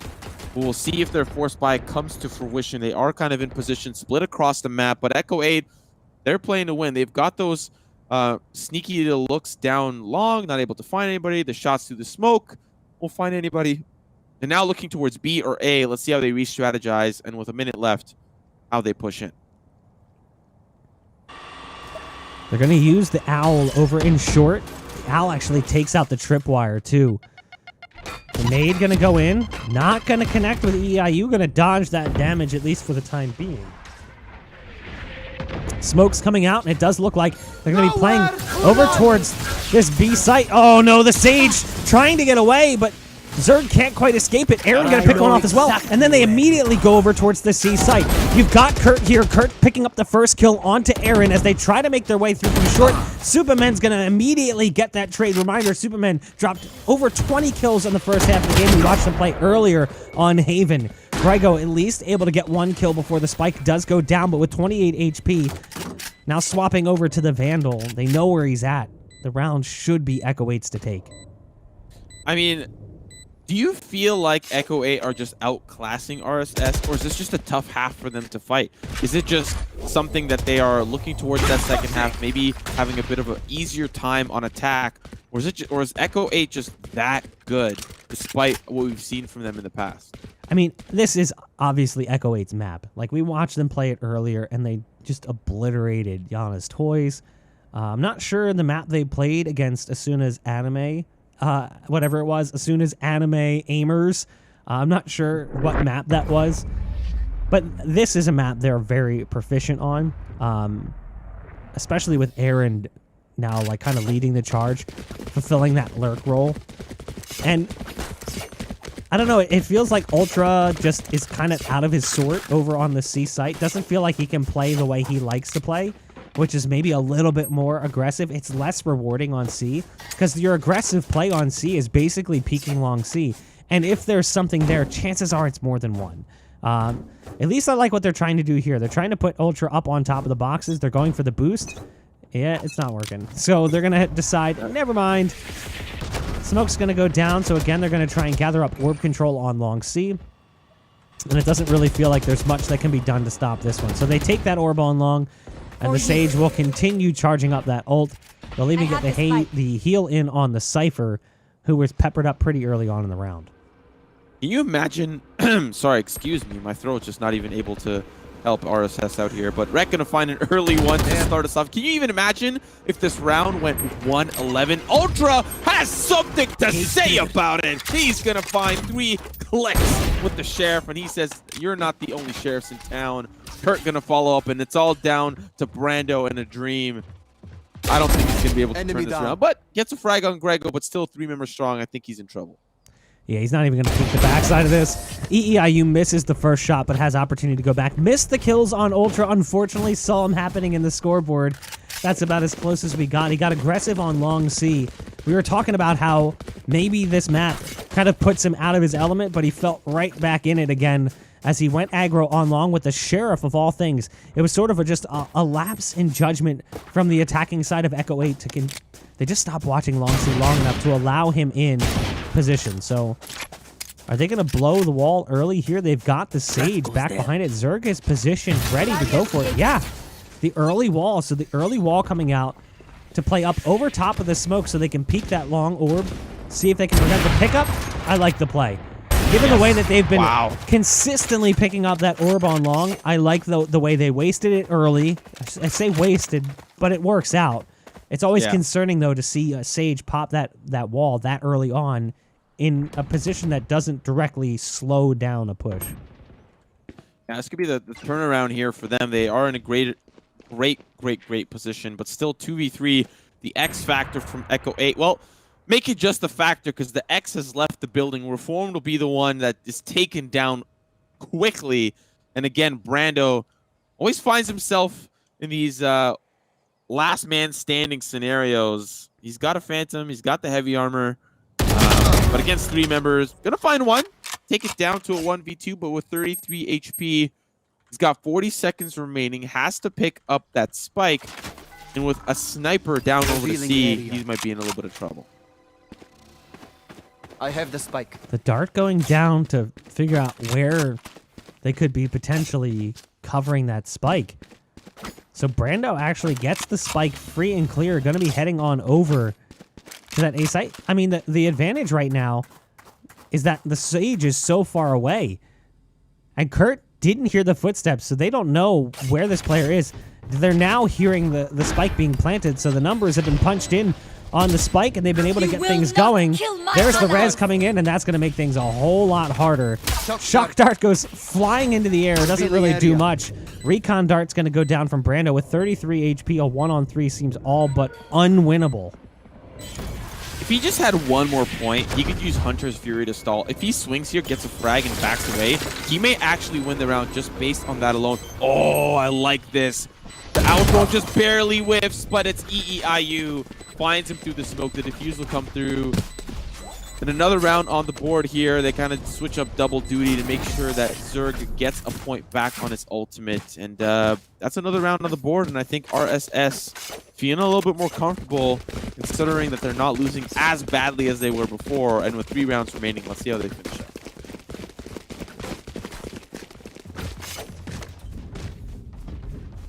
Maybe some light at the end of the tunnel. Maybe it's just that RSS This is a nice is a little bit of a slow starting squad. We saw that in their last game on Bind. They were down, I think it was like 6-1 when they finally turned things around. It still finished 8-4, but it was better than what it could have been given the way that it started early. And here again, we have some of that aggressive play potentially about to brew as the Ultra looks like he wants to peek out. They actually blind the Sova drone, so the Owl is going to be blind moving through. But now they have control of mid. So they've gotten players pushed up. They're going to even throw a dart down over on the C site just in case anyone might be sitting back behind that smoke. Again, you've got this wall placement from Zerg, putting that up into a high position. And it's kind of a one and done position in that you're only going to get 1 kill from here. But when you fall back on the other side of the wall, you have the ability to stave off the push from a different spot. Now he's in a bad position. Yeah, not much you can do about that. The ult comes out from the raise. There really isn't a darn thing you can do about that. Breach is in position to potentially stop the plant. Ultra gets one on the flank, able to pick off another with the help of EEIU. The Rolling Thunder could come through here, and they've got it ready. It's primed. Grego wants to send it out on the site, but now I think it's going to be a save on that ult, as it is just a 2-on-3, and it would be awkward and uncomfortable. But nope, they do end up popping it. The dink shot through the wall onto Reformed. Grego is going to have to finish off the damage. The ult comes out. The Rolling Thunder has been called in, but it's not going to be enough. Echo 8 take another round, and just like that, get themselves back on the scoreboard with a dub. You'd think somebody like Superman would play Raze to have the ability to soar through the sky, because Aaron there just diving right in headfirst onto the site and giving Zerg a taste of his own medicine, sending a rocket to the face. And then one thing he did later, he tried to blast back his way up into heaven. The man is like Spider-Man, just constantly trying to get as high as possible. His verticality is insane, but that's going to be another round back on the board for the side of Echo 8, still showing that they are here to play. And that light of the at the end of the tunnel, they're trying to dim it as much as possible for RSS. The Bomb Buddy and the Owl going in on short. They're using that ult as well to kind of open things up. The flashbang came out, made things a little bit difficult to see. But they're actually going to use this, and they're going to take control of that C site. So Zerg had to fall off B, or the B site, excuse me. Zerg had to fall off B, thinking they were potentially going to push through onto C. Instead, they quickly audible and head back towards the B site where the spike's going to be planted front side site as well. So it's planted back for mid. It's an immediate save call. There is nothing you can do about this. You have to hold on to these guns for the final round of play. So you can see Grego up on top of the pallets in the corner, and then Zerg back by Heaven's Stairs. Now Grego is likely going to get challenged here by Aaron. Beats the Rays out in the aim fight. Barely escapes as they were holding that down, and now Grego has to get around the corner. That's rough. The one pulse comes through, and that's all it's going to take. Grego is not long for this world. Yeah, they're going to swing on him. Buddy system intact. Hold your hands together. Make their way onto the bus. Perform going to find that kill. Zerg saves the operator, which can be a factor moving on to this next round, as well having the economy to buy weapons for his fellow teammates. We are seeing them start to lock and load and prepare for the upcoming round. The last round of this first half. RSS looking to put one final one on the board and not let 3-9.5 happen. Of course, Echo 8 would love for that to happen. A lot of repercussions on that first pistol in the next round, but we'll see how this one unfolds. A judge for Kurt. Let's see if he's going to be the executioner as well.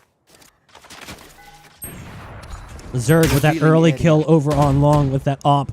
Wants to find another and will. Zerg, strong shooting. We saw Zerg pick up quite a few rounds exactly where you in Arces's last game. The ult comes down though, and that'll kind of give away the position. So Zerg's going to change up spots and try and find better ground. They're actually going to start to funnel on in, but a beautiful collateral coming out from Zerg. He's going to find two. Aaron will quickly trade it back, but it's now all down to Aaron. 15 HP, spike not in hand. A Phantom in a Dream, utility out the window. He's going to have to do a lot of work here if he wants to make his way back around. Of course, the very minimal beneficial factors that Kurt has a judge and from long range can't really be too bothered with, but Ultra has the pin to the side. EEIU will find the exact frag he needs and a 4-8 half. RSS start off the next one feeling a little bit better, but still have a lot of work to do to catch up.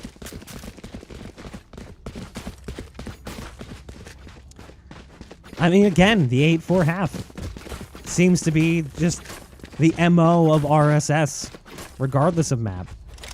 Zerg starting to come alive there towards the tail end. We saw a few big plays from Ultra as well, but the story of this map is all Aaron. 17-8 coming in from the Rays, 13-7 for Reformed. Supermen, who dropped 20 in the first half of the last game that we saw them play on Haven. A little bit quieter this time around. Not a bad game. 7-8-4. Pretty just run-of-the-mill, but not anywhere near what we saw from them the first time around. Now, again, the scoreboard at the top is incorrect. Gonna tell you guys this every single time. It's 8-4 right now, 8 on the right, 4 on the left, but the score is screwed up. It's a bug currently. You can see it when we check the scoreboard that it's up to date. Wreck, early on in the round, picking off EEIU. So a man advantage here for the defense. Love to see you. Love to see it. Wreck just on an absolute tear. Going to heal up Aaron as well. Love to see the play coming out from him, but again, it's just a pistol. So we'll see how this actually transitions into later rounds. Let's swing around the corner. No one's there. Cubby is safe. Ultra finds himself at the end of a barrel. Wreck going to be the one that leads that shot, looking for the ace. We'd love to see it here at the Nerd Street Gamers Open, but Reformed takes it away with a classic and a headshot. Great start here for Echo 8. Wait, yeah? Yes. Wait. Yeah, yes. 9-4, Echo 8. I'm sorry. I even lost myself. Yeah, there. it's tough, dude. It's really tough. It would be way harder though if the score counted wrong at the top too. So like if it didn't count and then it started just messing up the score completely. If it got to that point, I'd have to get creative with the overlay and start manually score tracking because I just don't think I could handle that. Yeah. I think there's a way I could do it. I could capture the game 3 times and then crop it down so that the scoreboard was just covering and I could move it around. It'd be too much work. It'd probably be a little bit taxing on the PC here. Here they go with their aggressive play. Aaron spotted by the dart. Doesn't stop Aaron from picking up quite a few kills. The Sova sticking around as well. Brando getting one more. Ultra doing what Ultra can, but ultimately it's the defense's round to take. A little bit of an expensive round. And that's the problem with that second round, too. You can't really afford to lose that many players because the buyback is a little bit tough. Yeah. I've seen, at the higher level, the T1 Invitationals, the 100 Thieves Invitationals, the higher echelon, you'll see pistols still on the second. You'll see ghosts, which doesn't really bode well for you if you're trying to outduel the opponent. But at the end of the day, it's up to the opponent to figure out and kind of respect your buy, right? So if you just buy pistols, they will still respect you like you have SMGs, and then you'll be able to buy exactly what they are able to buy on that third round. But I'm not seeing a lot of teams adapt to this. They're still opting in for that SMG purchase. But again, it's an option, and you always have options, especially when it comes to strategy in this game. Superman playing aggressively, pushing up into mid. Yet again, aggressive play seems to be the name of the game. Superman now in this position, gonna try and dodge that Sova drone. They sent the dart out, but it goes a different direction. So Superman may have staved off the beat. Nope, I think they saw him. They had a pretty strong read on that. Meanwhile, over on the A side, though, Ultra has opened things up. Tripwire's gonna go down as well, and Ultra's gonna keep on getting aggressive.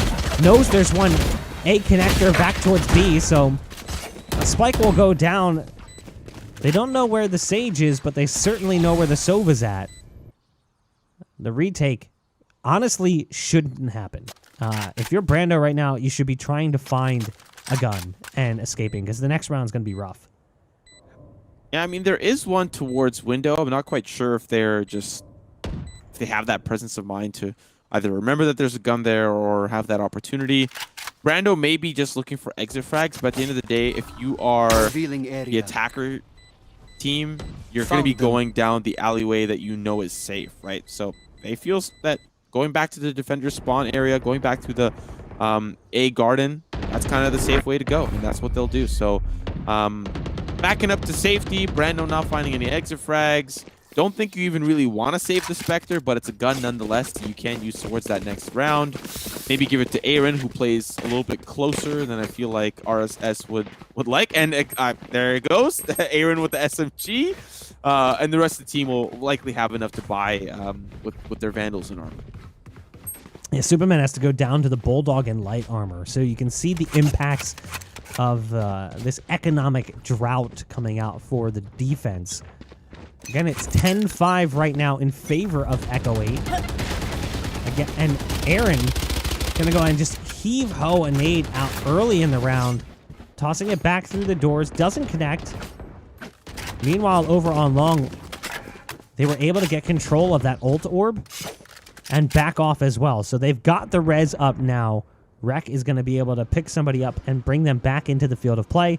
There's an Owl coming through on short, and Reformed is trying to get away from it without making any noise. Does escape the sights for the time being. Jump spotting now as they're trying to work their way up. He knows there's one there. That was the Cypher. There's the tripwire going down. Reformed actually able to pick that frag up.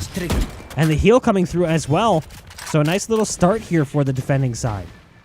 Look at Brando. He's in a great position around the corner. Finds a headshot onto Zerg.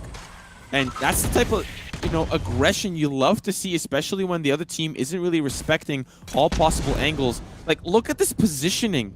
They have this sense of like, okay, we saw one sewers, we saw one courtyard. The odds of them going C, they are predicting are low. But still going to send one over to just to check. But with two members on that A side, they are about to see a world of hurt coming in from sewers.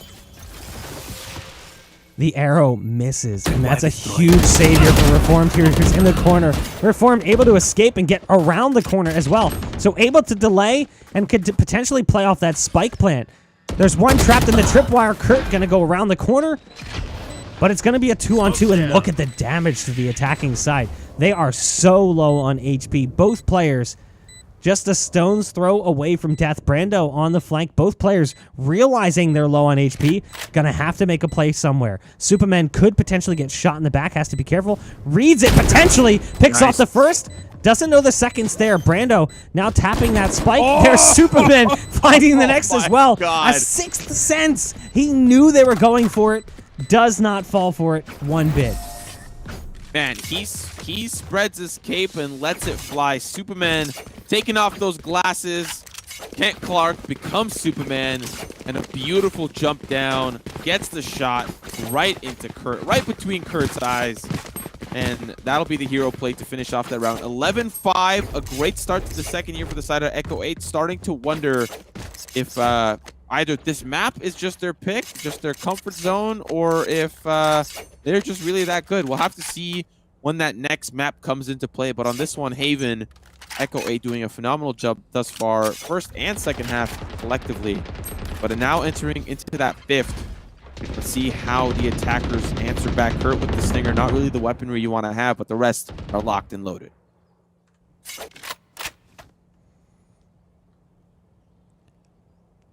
Reformed on that Bulldog. The Stinger for Kurt. Both teams coming in with less than optimal hardware. Meanwhile, over on B, you've got Grego already up, but just goes to turn. The timing does not work out well. Superman from backside catches Grego as he tries to look the opposite direction. Now, they've lost control of short garage. They're going to be moving right in towards Rec in just a moment. Doesn't even realize they're right beneath them, so Rec has to be careful.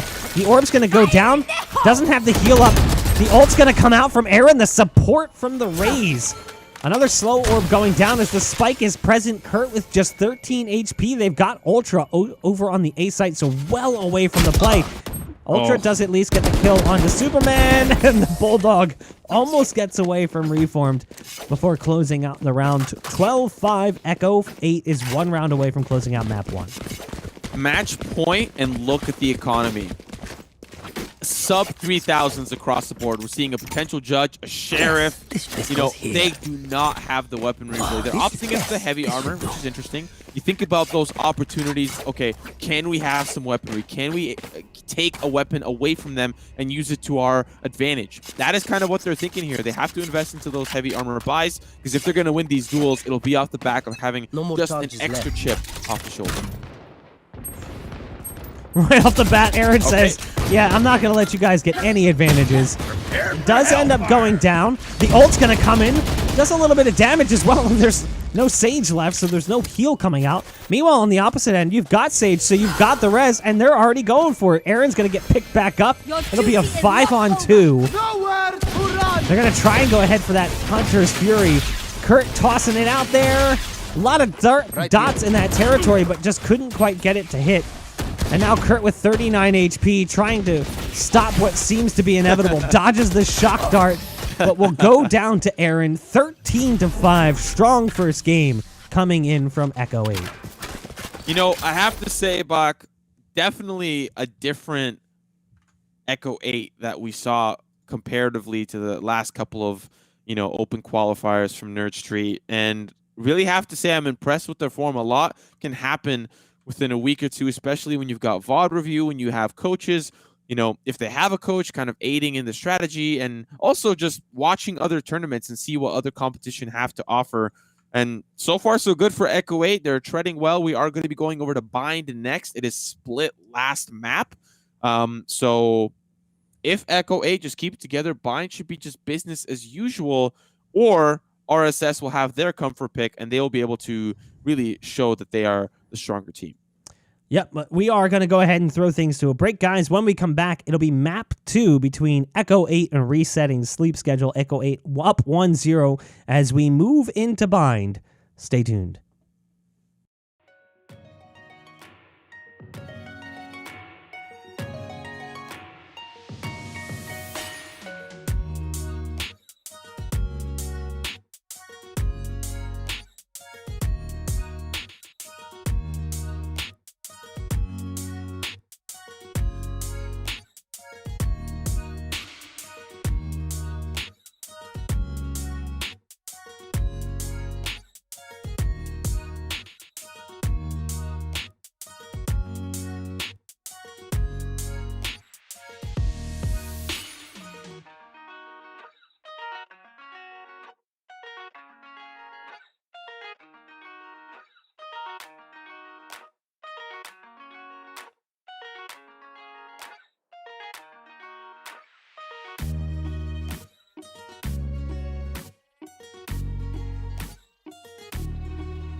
Well, we're going to be jumping straight into things here as it appears the players couldn't even wait, couldn't even get up to use the restroom in between games as we are already live here in the Pistol on Bind. Do apologize for that.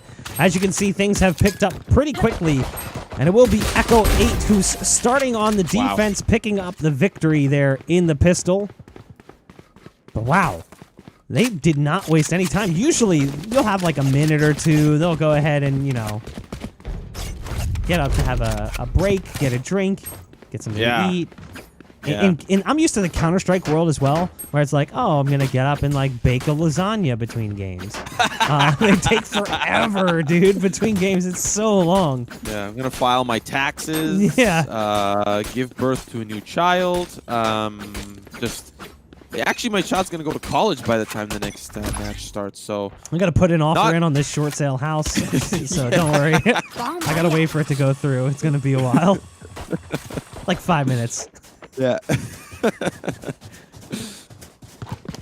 Well, it was Echo 8 who picked up the win in the Pistol. Surprise, surprise. It's Aaron who started out strong. Wow. Aaron again, we're going to find a kill to get things going here. They've got the Brim on site. Superman working with just a ghost. But he's become a ghost. It's a 2-on-3 Zerg and EEIU. Able to get that spike planted. The 2-on-3. Not exactly unwinnable.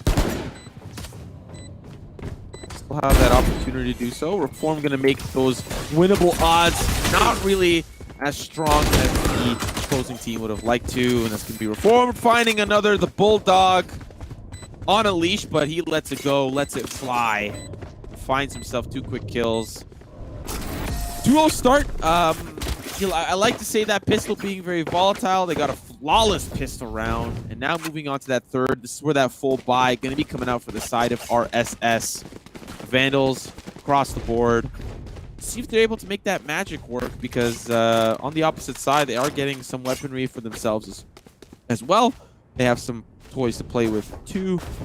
But if they are able to win this round, I always like to say that the third round, if the one that won the Pistol and the second wins the third, the economy is going to be in absolute shambles for a team like RSS.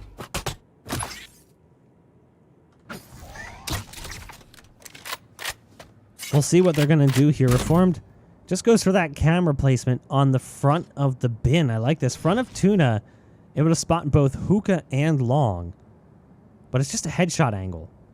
Meanwhile, the Sage is playing right in front of that wall as well, so they haven't seen anything yet. But they know there's one long. That Cyber Cage came down. But the Sage has to be so careful. Sage is playing a dangerous game right now. Go ahead and wall off hookah.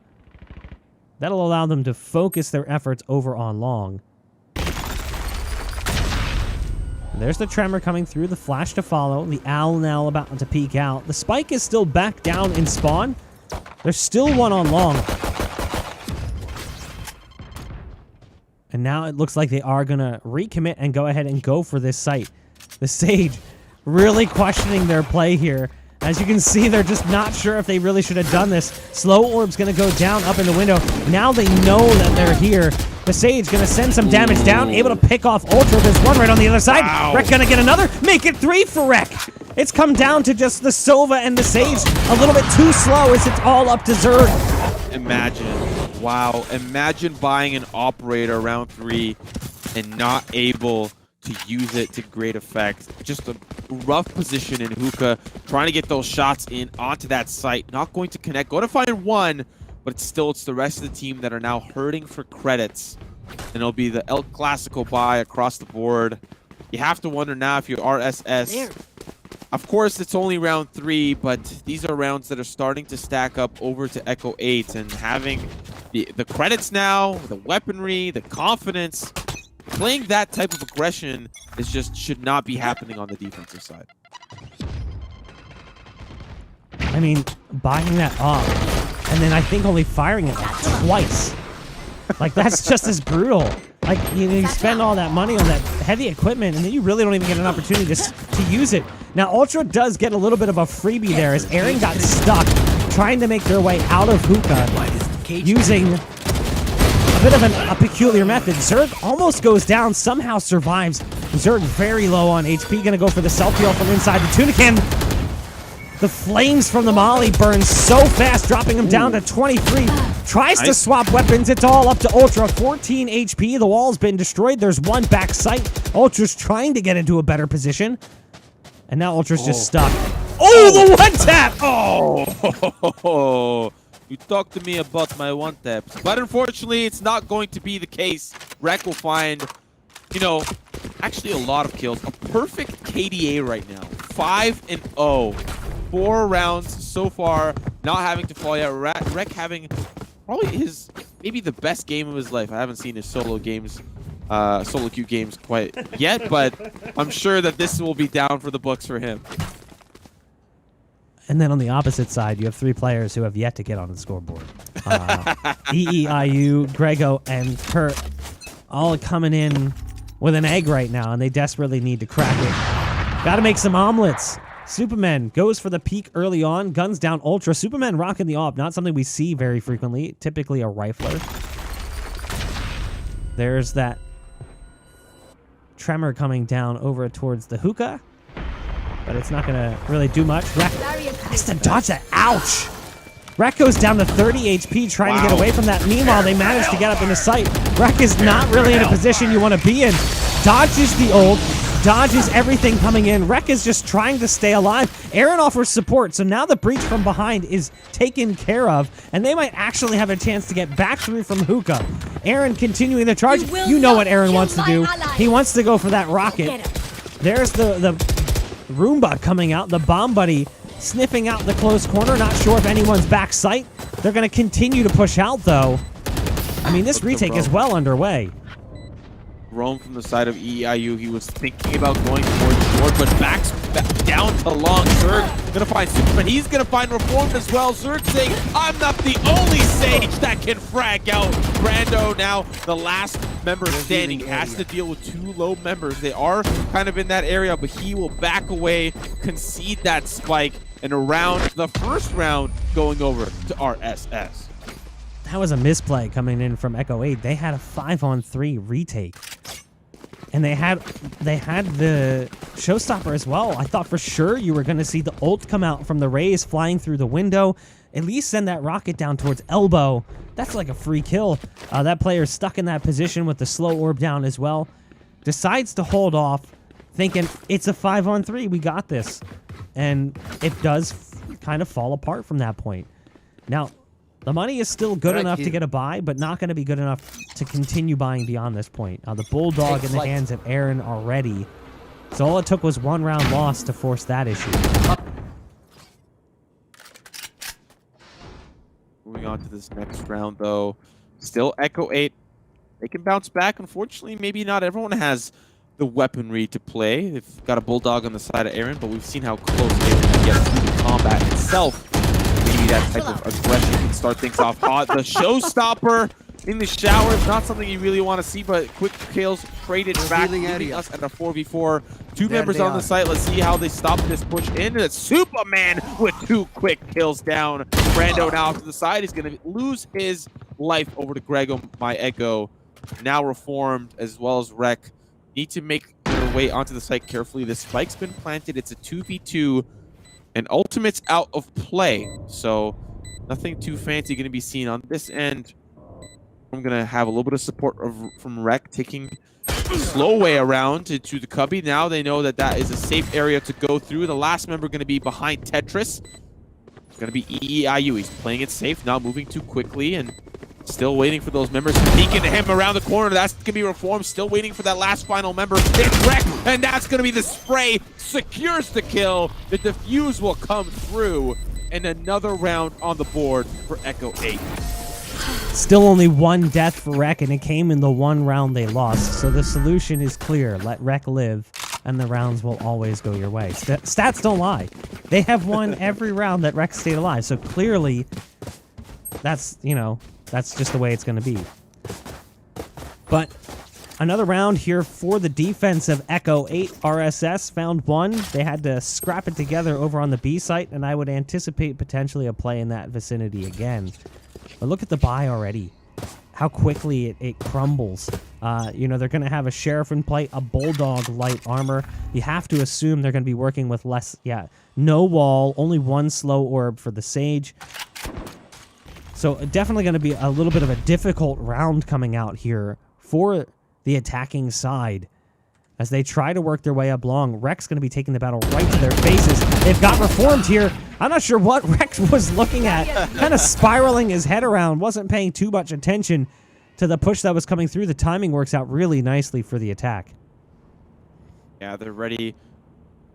And starting their lurk on towards that A site. There is one member there. It's Superman. We've seen him do some Superman things before. One going to start us off, but Zerg with that quick trade, now a 3v2, still very doable for the side of the attack. And with that res, it'll even things back around completely. So this team needs to play it carefully. A, we're going to start with things off with a quick kill, as that Hunter's Fury going to be on the complete opposite side. And with that tag team, they will find the kills they need.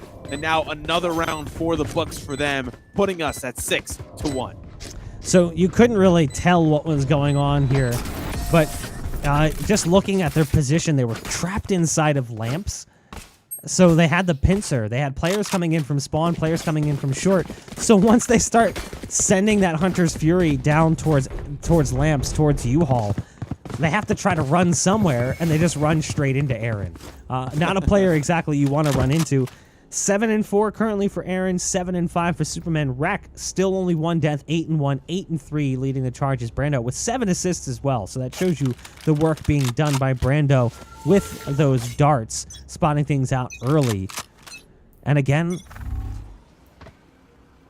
we'll see some aggression coming out here in this series. This time it'll be from the side of Echo 8. They spot them trying to get in towards the showers. This gunfight's definitely a little awkward. They're going to go ahead and try to send the molly down, but they actually manage to escape. Somehow they get away, and they get another one on the exit.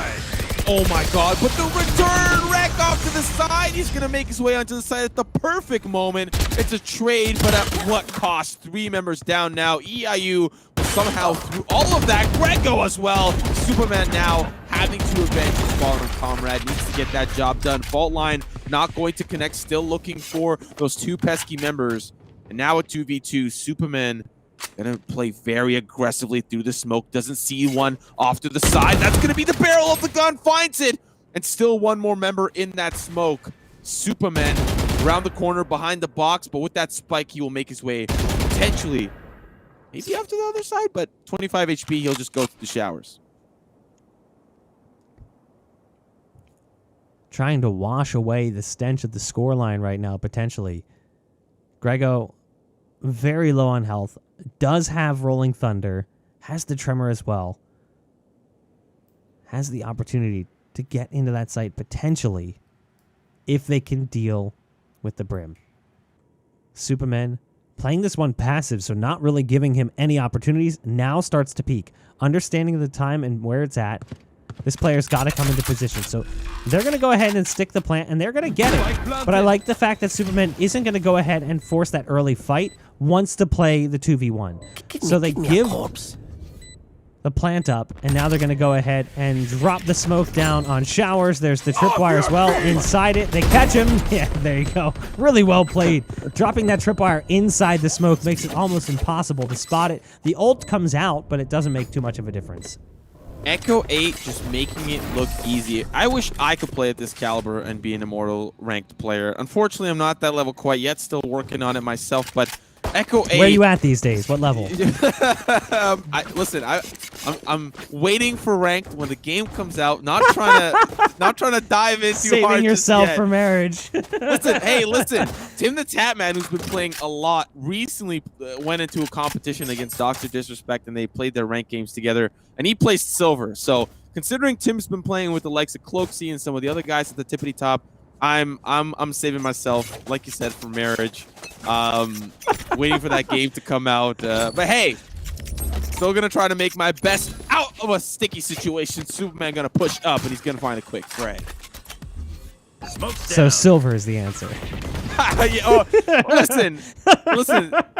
The entry placements are always gonna put you in silver. You're not gonna get immortal off you know the what? bat. I got silver 3 off the placements. I dropped down to silver 1. within a week I was Diamond 3. So like it's totally doable. You can grind out of it. It's just hard. Now to be fair, I'm back down to Plat 2. The last update, I don't know what it is. I'm just having a hard time with the game. Anyway, early man advantage for Echo 8. Feels like it's rinse repeat at this point, even when it comes to the broadcast. We're just going to keep saying the same things every round because we haven't seen anything from RSS to make us feel otherwise. In the corner, you've got Aaron, and Aaron takes down EEIU. Does get hit by the tremor, but manages to escape. Meanwhile, backside, you've got the Brim, who dodges a few pulses from the Hunter's Fury. They're going to use the Stim Pack as well to tear away at that wall. So that's going to make things a little bit more awkward here. They've got the darts in on these guys over in showers as well. goodness. And now the flank comes through. It's all up to Kurt. Kurt's just got so much going against him. Shock darts, slowing orbs, bullets through the wall. The round is lost. Time to escape with your dignity and hold on to the gun. Team Ace coming out as well from Echo 8. Everyone contributing. Yeah, at this point, I'm wondering if you have even enough time in one breath to talk about how much damage Echo 8 are doing to the opposing team. I just think RSS have to be thinking, how can we even make a dent into this armor? This armor feels like it's made out of freaking titanium at this point, just indestructible, unknockable, nothing you can do. But maybe the second half could be that saving grace. They are still looking to put a couple more rounds on the board, a couple of expensive purchases on their end, Vandals across the board. We'll see if they're going to be able to make it work again, but it's still an uphill battle. It's been an uphill battle. 8-1, only putting one round on the board, and stuff like this, you lose gunfights. Superman finds Kurt. You can't let that happen. That has happened so many times. That aggressive play in showers. They even knew they were there because they threw the recon dart down, and then they shot the dart. So they knew someone was present. Now, Sova's going to send the owl in. I like the play. The dart does go in, so Aaron's going to at least do some damage to the Breach, who manages to escape. But now they've got quite a push coming their way. The satchel comes out, trying to get cute with the play. Ultra using that camera to spot out Reformed. Reformed has to be careful. A dink shot coming in from Ultra. You gotta be so frustrated right now if you're Ultra. You heard that dink shot go in to the opposing Cypher. Now Grego does have the spike and is heading over to the A site. So a plant will come through in the 2-on-1. Oh, but I like this. Wait. He fakes it and then goes back through the portal. I actually really like that play. Totally catching them off guard. I don't think it's going to pay off as much as he thought it did, though. Yeah, not quite. As Superman's here on the site, the spike will get planted, but he won't have time to get into a post-plant position. He's going to jump up, get that jiggle. He's going around the corner. Grego will find that frag, but still, it's Reformed off to the side. 24 HP into the fault line, going to connect, and that shot won't, as Grego will clutch it out, and that play does pay off as he puts one on the board for RSS. Rounds are coming, but they're few and far between. Look at this, though. How many times have they gotten the spike down? 4 rounds in a row. They spike planted and then lost the round. That was almost the 5th. That came very close to being the 5th round. If Grego doesn't jump peek from the front side of Tuna, he doesn't spot that player backside. Reform probably picks up that kill in the 1v1, just because Grego was already pretty scratched up coming into the battle. 8-2. Will we see another 8-4 scoreline? That's been kind of the tail of the tape for all of RSS's matches thus far. Again, Superman gets aggressive, and again, an early advantage going their direction. This guy is playing so well. Like every single round, you think Aaron had a much better game in that last map on Haven, but I think it was just the comfort being able to push in through some of those close quarters locations, especially always having control of C short on Haven. But this time around, it's Superman just having the game of a lifetime. Of course, Rex started us off, but Superman came into play, and now still waiting for the opposition to push in. 50 seconds on the clock. Zerg is down. Don't have that Sage ability, but now looking towards A. Let's see how they execute and push on the site. Fresh smokes coming out here. Aaron's in position. Playing on U-Halt. Does have the ult. Oh, the spam through the box. A little bit of damage, not much. Again, that's not the first time we've seen that ult get popped and not work out. Now they're going to go through port and try to fight towards the B site, but there's still players here. They didn't rotate out, so this will be difficult as they make their way out. They're spotted by the Sage, trying to sneak their way onto the site. That's time for the Cypher now to swing. Cypher swings out, gets into the cubby. They're trying to spot the spike, and they do, and that could very well be the round. They have to dive bomb through the window just to try to get it up, and it's not going to happen. So the ripcord's been pulled. It's time to find a new place to land as 9-2 is your scoreline. 10-2. They just won the round. That's going to put... Wait, 9-2? Wait a second. 9-2. Sorry. For some reason, I thought... Listen, these arrows on the scoreboard, they need to be on the round that's still happening. I thought we were already in the next half. My apologies. 9-2. Last round in the half. Unfortunately, economy's in shambles. Banking on the operator from Kurt. Ghost for Ultra. The range of weapons is so far, but the Marshal will be there to answer the Sheriff as well. I don't know how they're going to pull this one out, but let's see how they do as they are spread out across the map. Smoke's down. Kurt finally has had enough. he's like, you know what? You guys keep pushing me showers, and I'm done.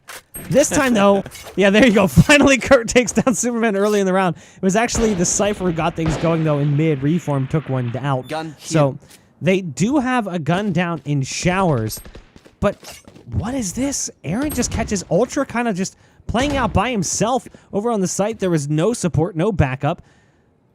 Aaron up on top of the boxes. Oh, that's awkward. Doesn't matter. It still works out anyway. And the res comes through as well. 10-2 will be your half. How does Aaron survive there? Wow. Holy smokes. This is, I don't feel, hey, Bach, correct me if I'm wrong. Is this the same Echo 8 that we saw? I feel like I'm seeing, did they just sub in a couple of Siberian players or some Russians? Like, what is happening here? Things look a lot different. They're just playing out of their mind.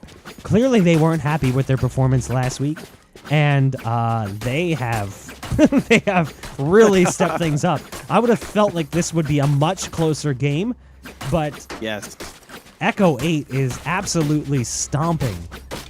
And they've done that for most of the bracket. I'm not sure what the score again was of that game against Asuna's team in the semifinals, but this is rough.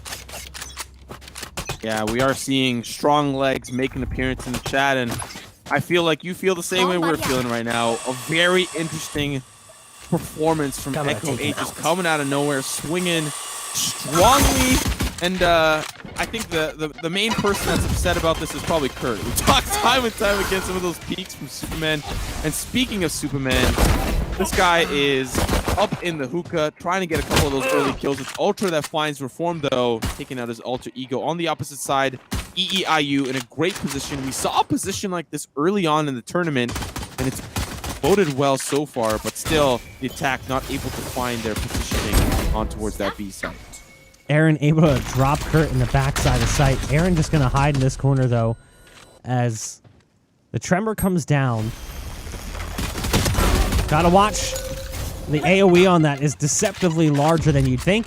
Now they've got portal control. Kind of.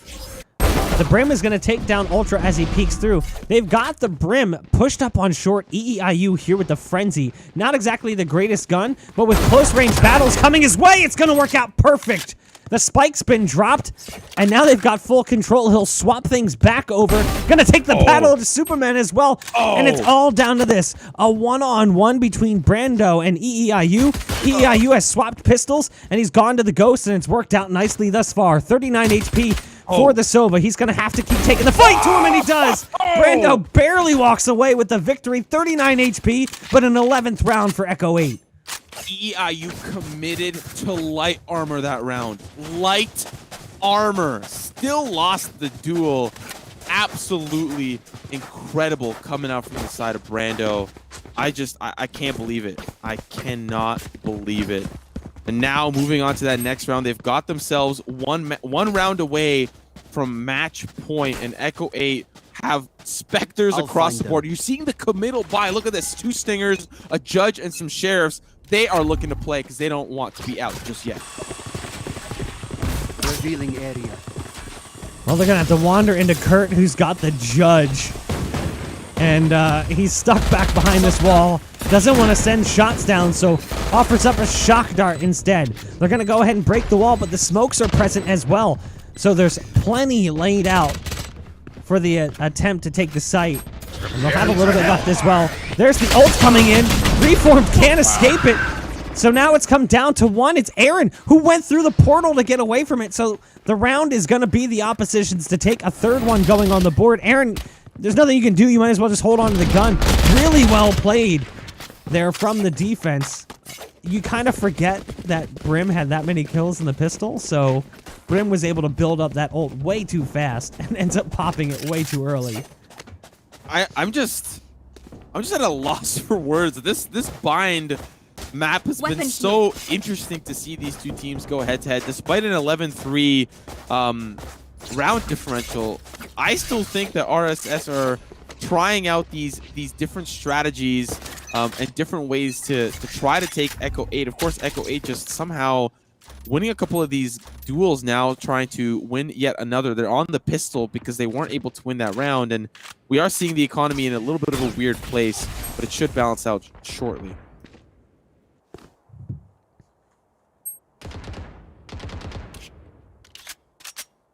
They've got some aggression coming in. Ultra pushing through. Ultra almost got caught off guard. He's down to 72 HP.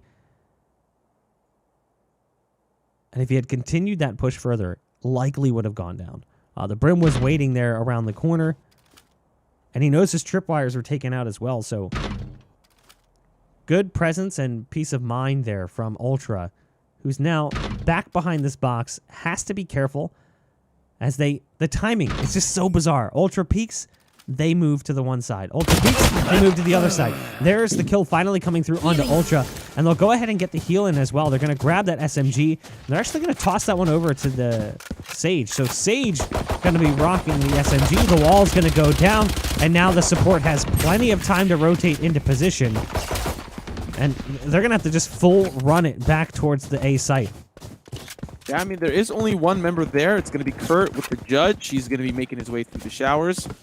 And something that's stuck with me since the last time we've casted is that every good day starts with a shower. Kurt hoping that will be that good day today. We'll see if that's going to be the case. A portal coming through from the support of his team member, but a 3v4, that'll be called from Brando. Smells the something's up. They will all start to funnel through, but with that spike being planted, they need to figure out a way to defend this. But hiding all clumped up in U-Haul may not be the answer. Superman here waiting with the classic. A couple of those shots starting to ring through. Brando, he's going to find one with the recon bolt, get a little bit of that chip damage going. Another recon bolt coming through. Grego finding a quick kill around the corner. Rec will find that quick answer back, but it's all up to him now as he'll find a third. Still in the mix. It's going to be Zerg with that Sheriff. They'll defuse that spike and another round on the board, winning 2 straight for RSS. That was a save, though. Keep that in mind. Comes down to a 2-on-1 in a save. So still a good round coming out there. And they've got the ult built up on the Sage as well. Rec 18 and 6 with 6 assists. Brando 13 and 8 behind him. Excuse me. Brando also just 1 click away from the ult, as is Aaron. So a lot of ult potential on the board here for the attack, off the back of just some orb control or even kills. Meanwhile, you've got Zerg on the opposite end. Also has that res available. So both Sages able to charge up early. The Sage on defense, though, playing this one aggro. They know he's trapped in this corner, and he's going to have to blow that wall early. I'm not sure how I feel about this play. Using the wall, staying up on top of it. You can tell they want to go for this peek with the wall.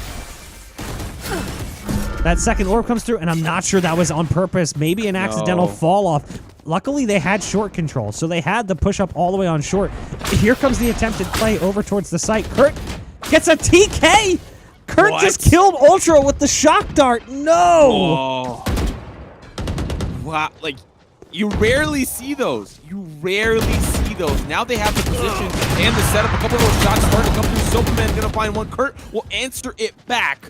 But now the 3v2 on the site. Still one member looking towards A. The shot through the tuna can, not going to connect.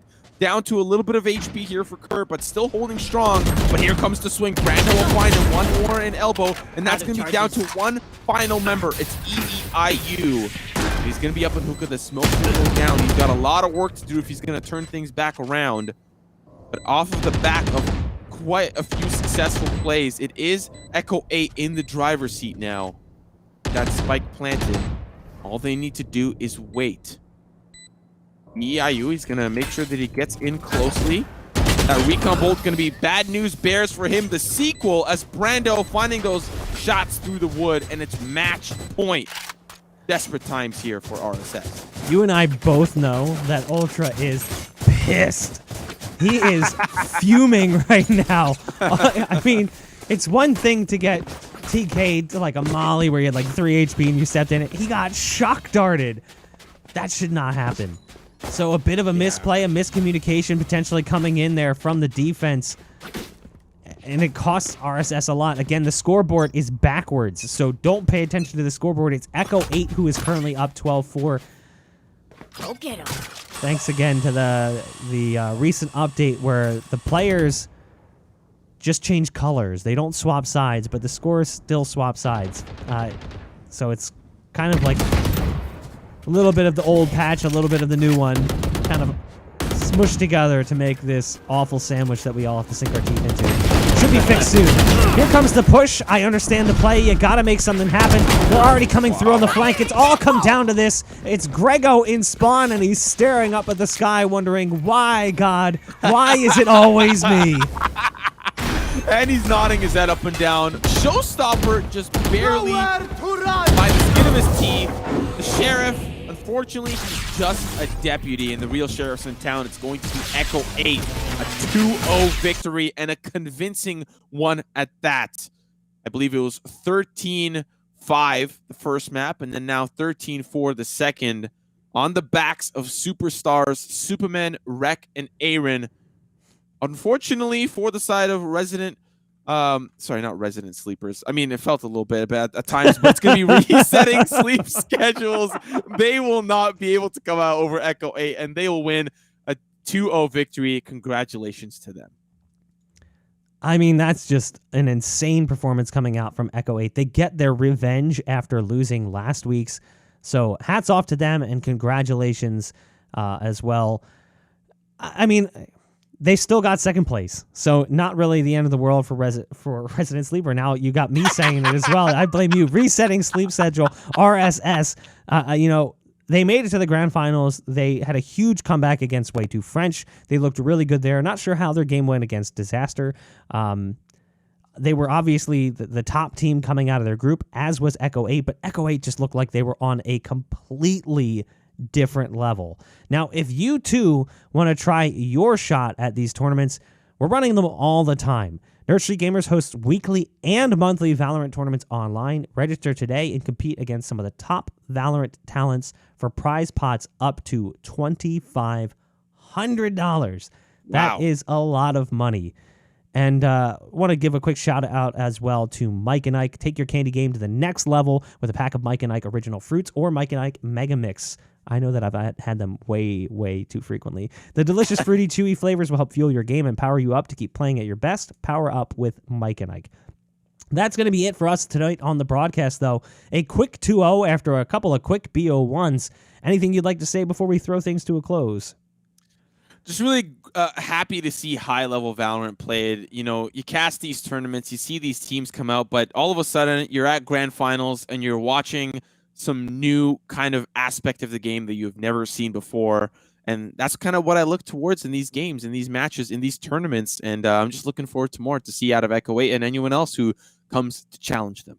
Now, hopefully we'll see them as the game kicks into full swing next week. Obviously, we've only got a few more days of the closed beta, guys. So use tomorrow to potentially get some playtime in. It's Memorial Day. It's time to, kick your feet up and take a break from all of that gaming, I guess. I'm not really sure. A lot of people have been spending their time at home gaming, obviously trying to social distance themselves.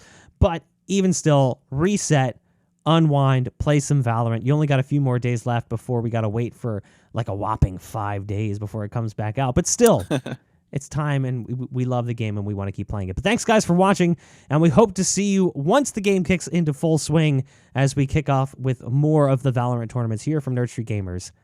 Thanks for stopping by.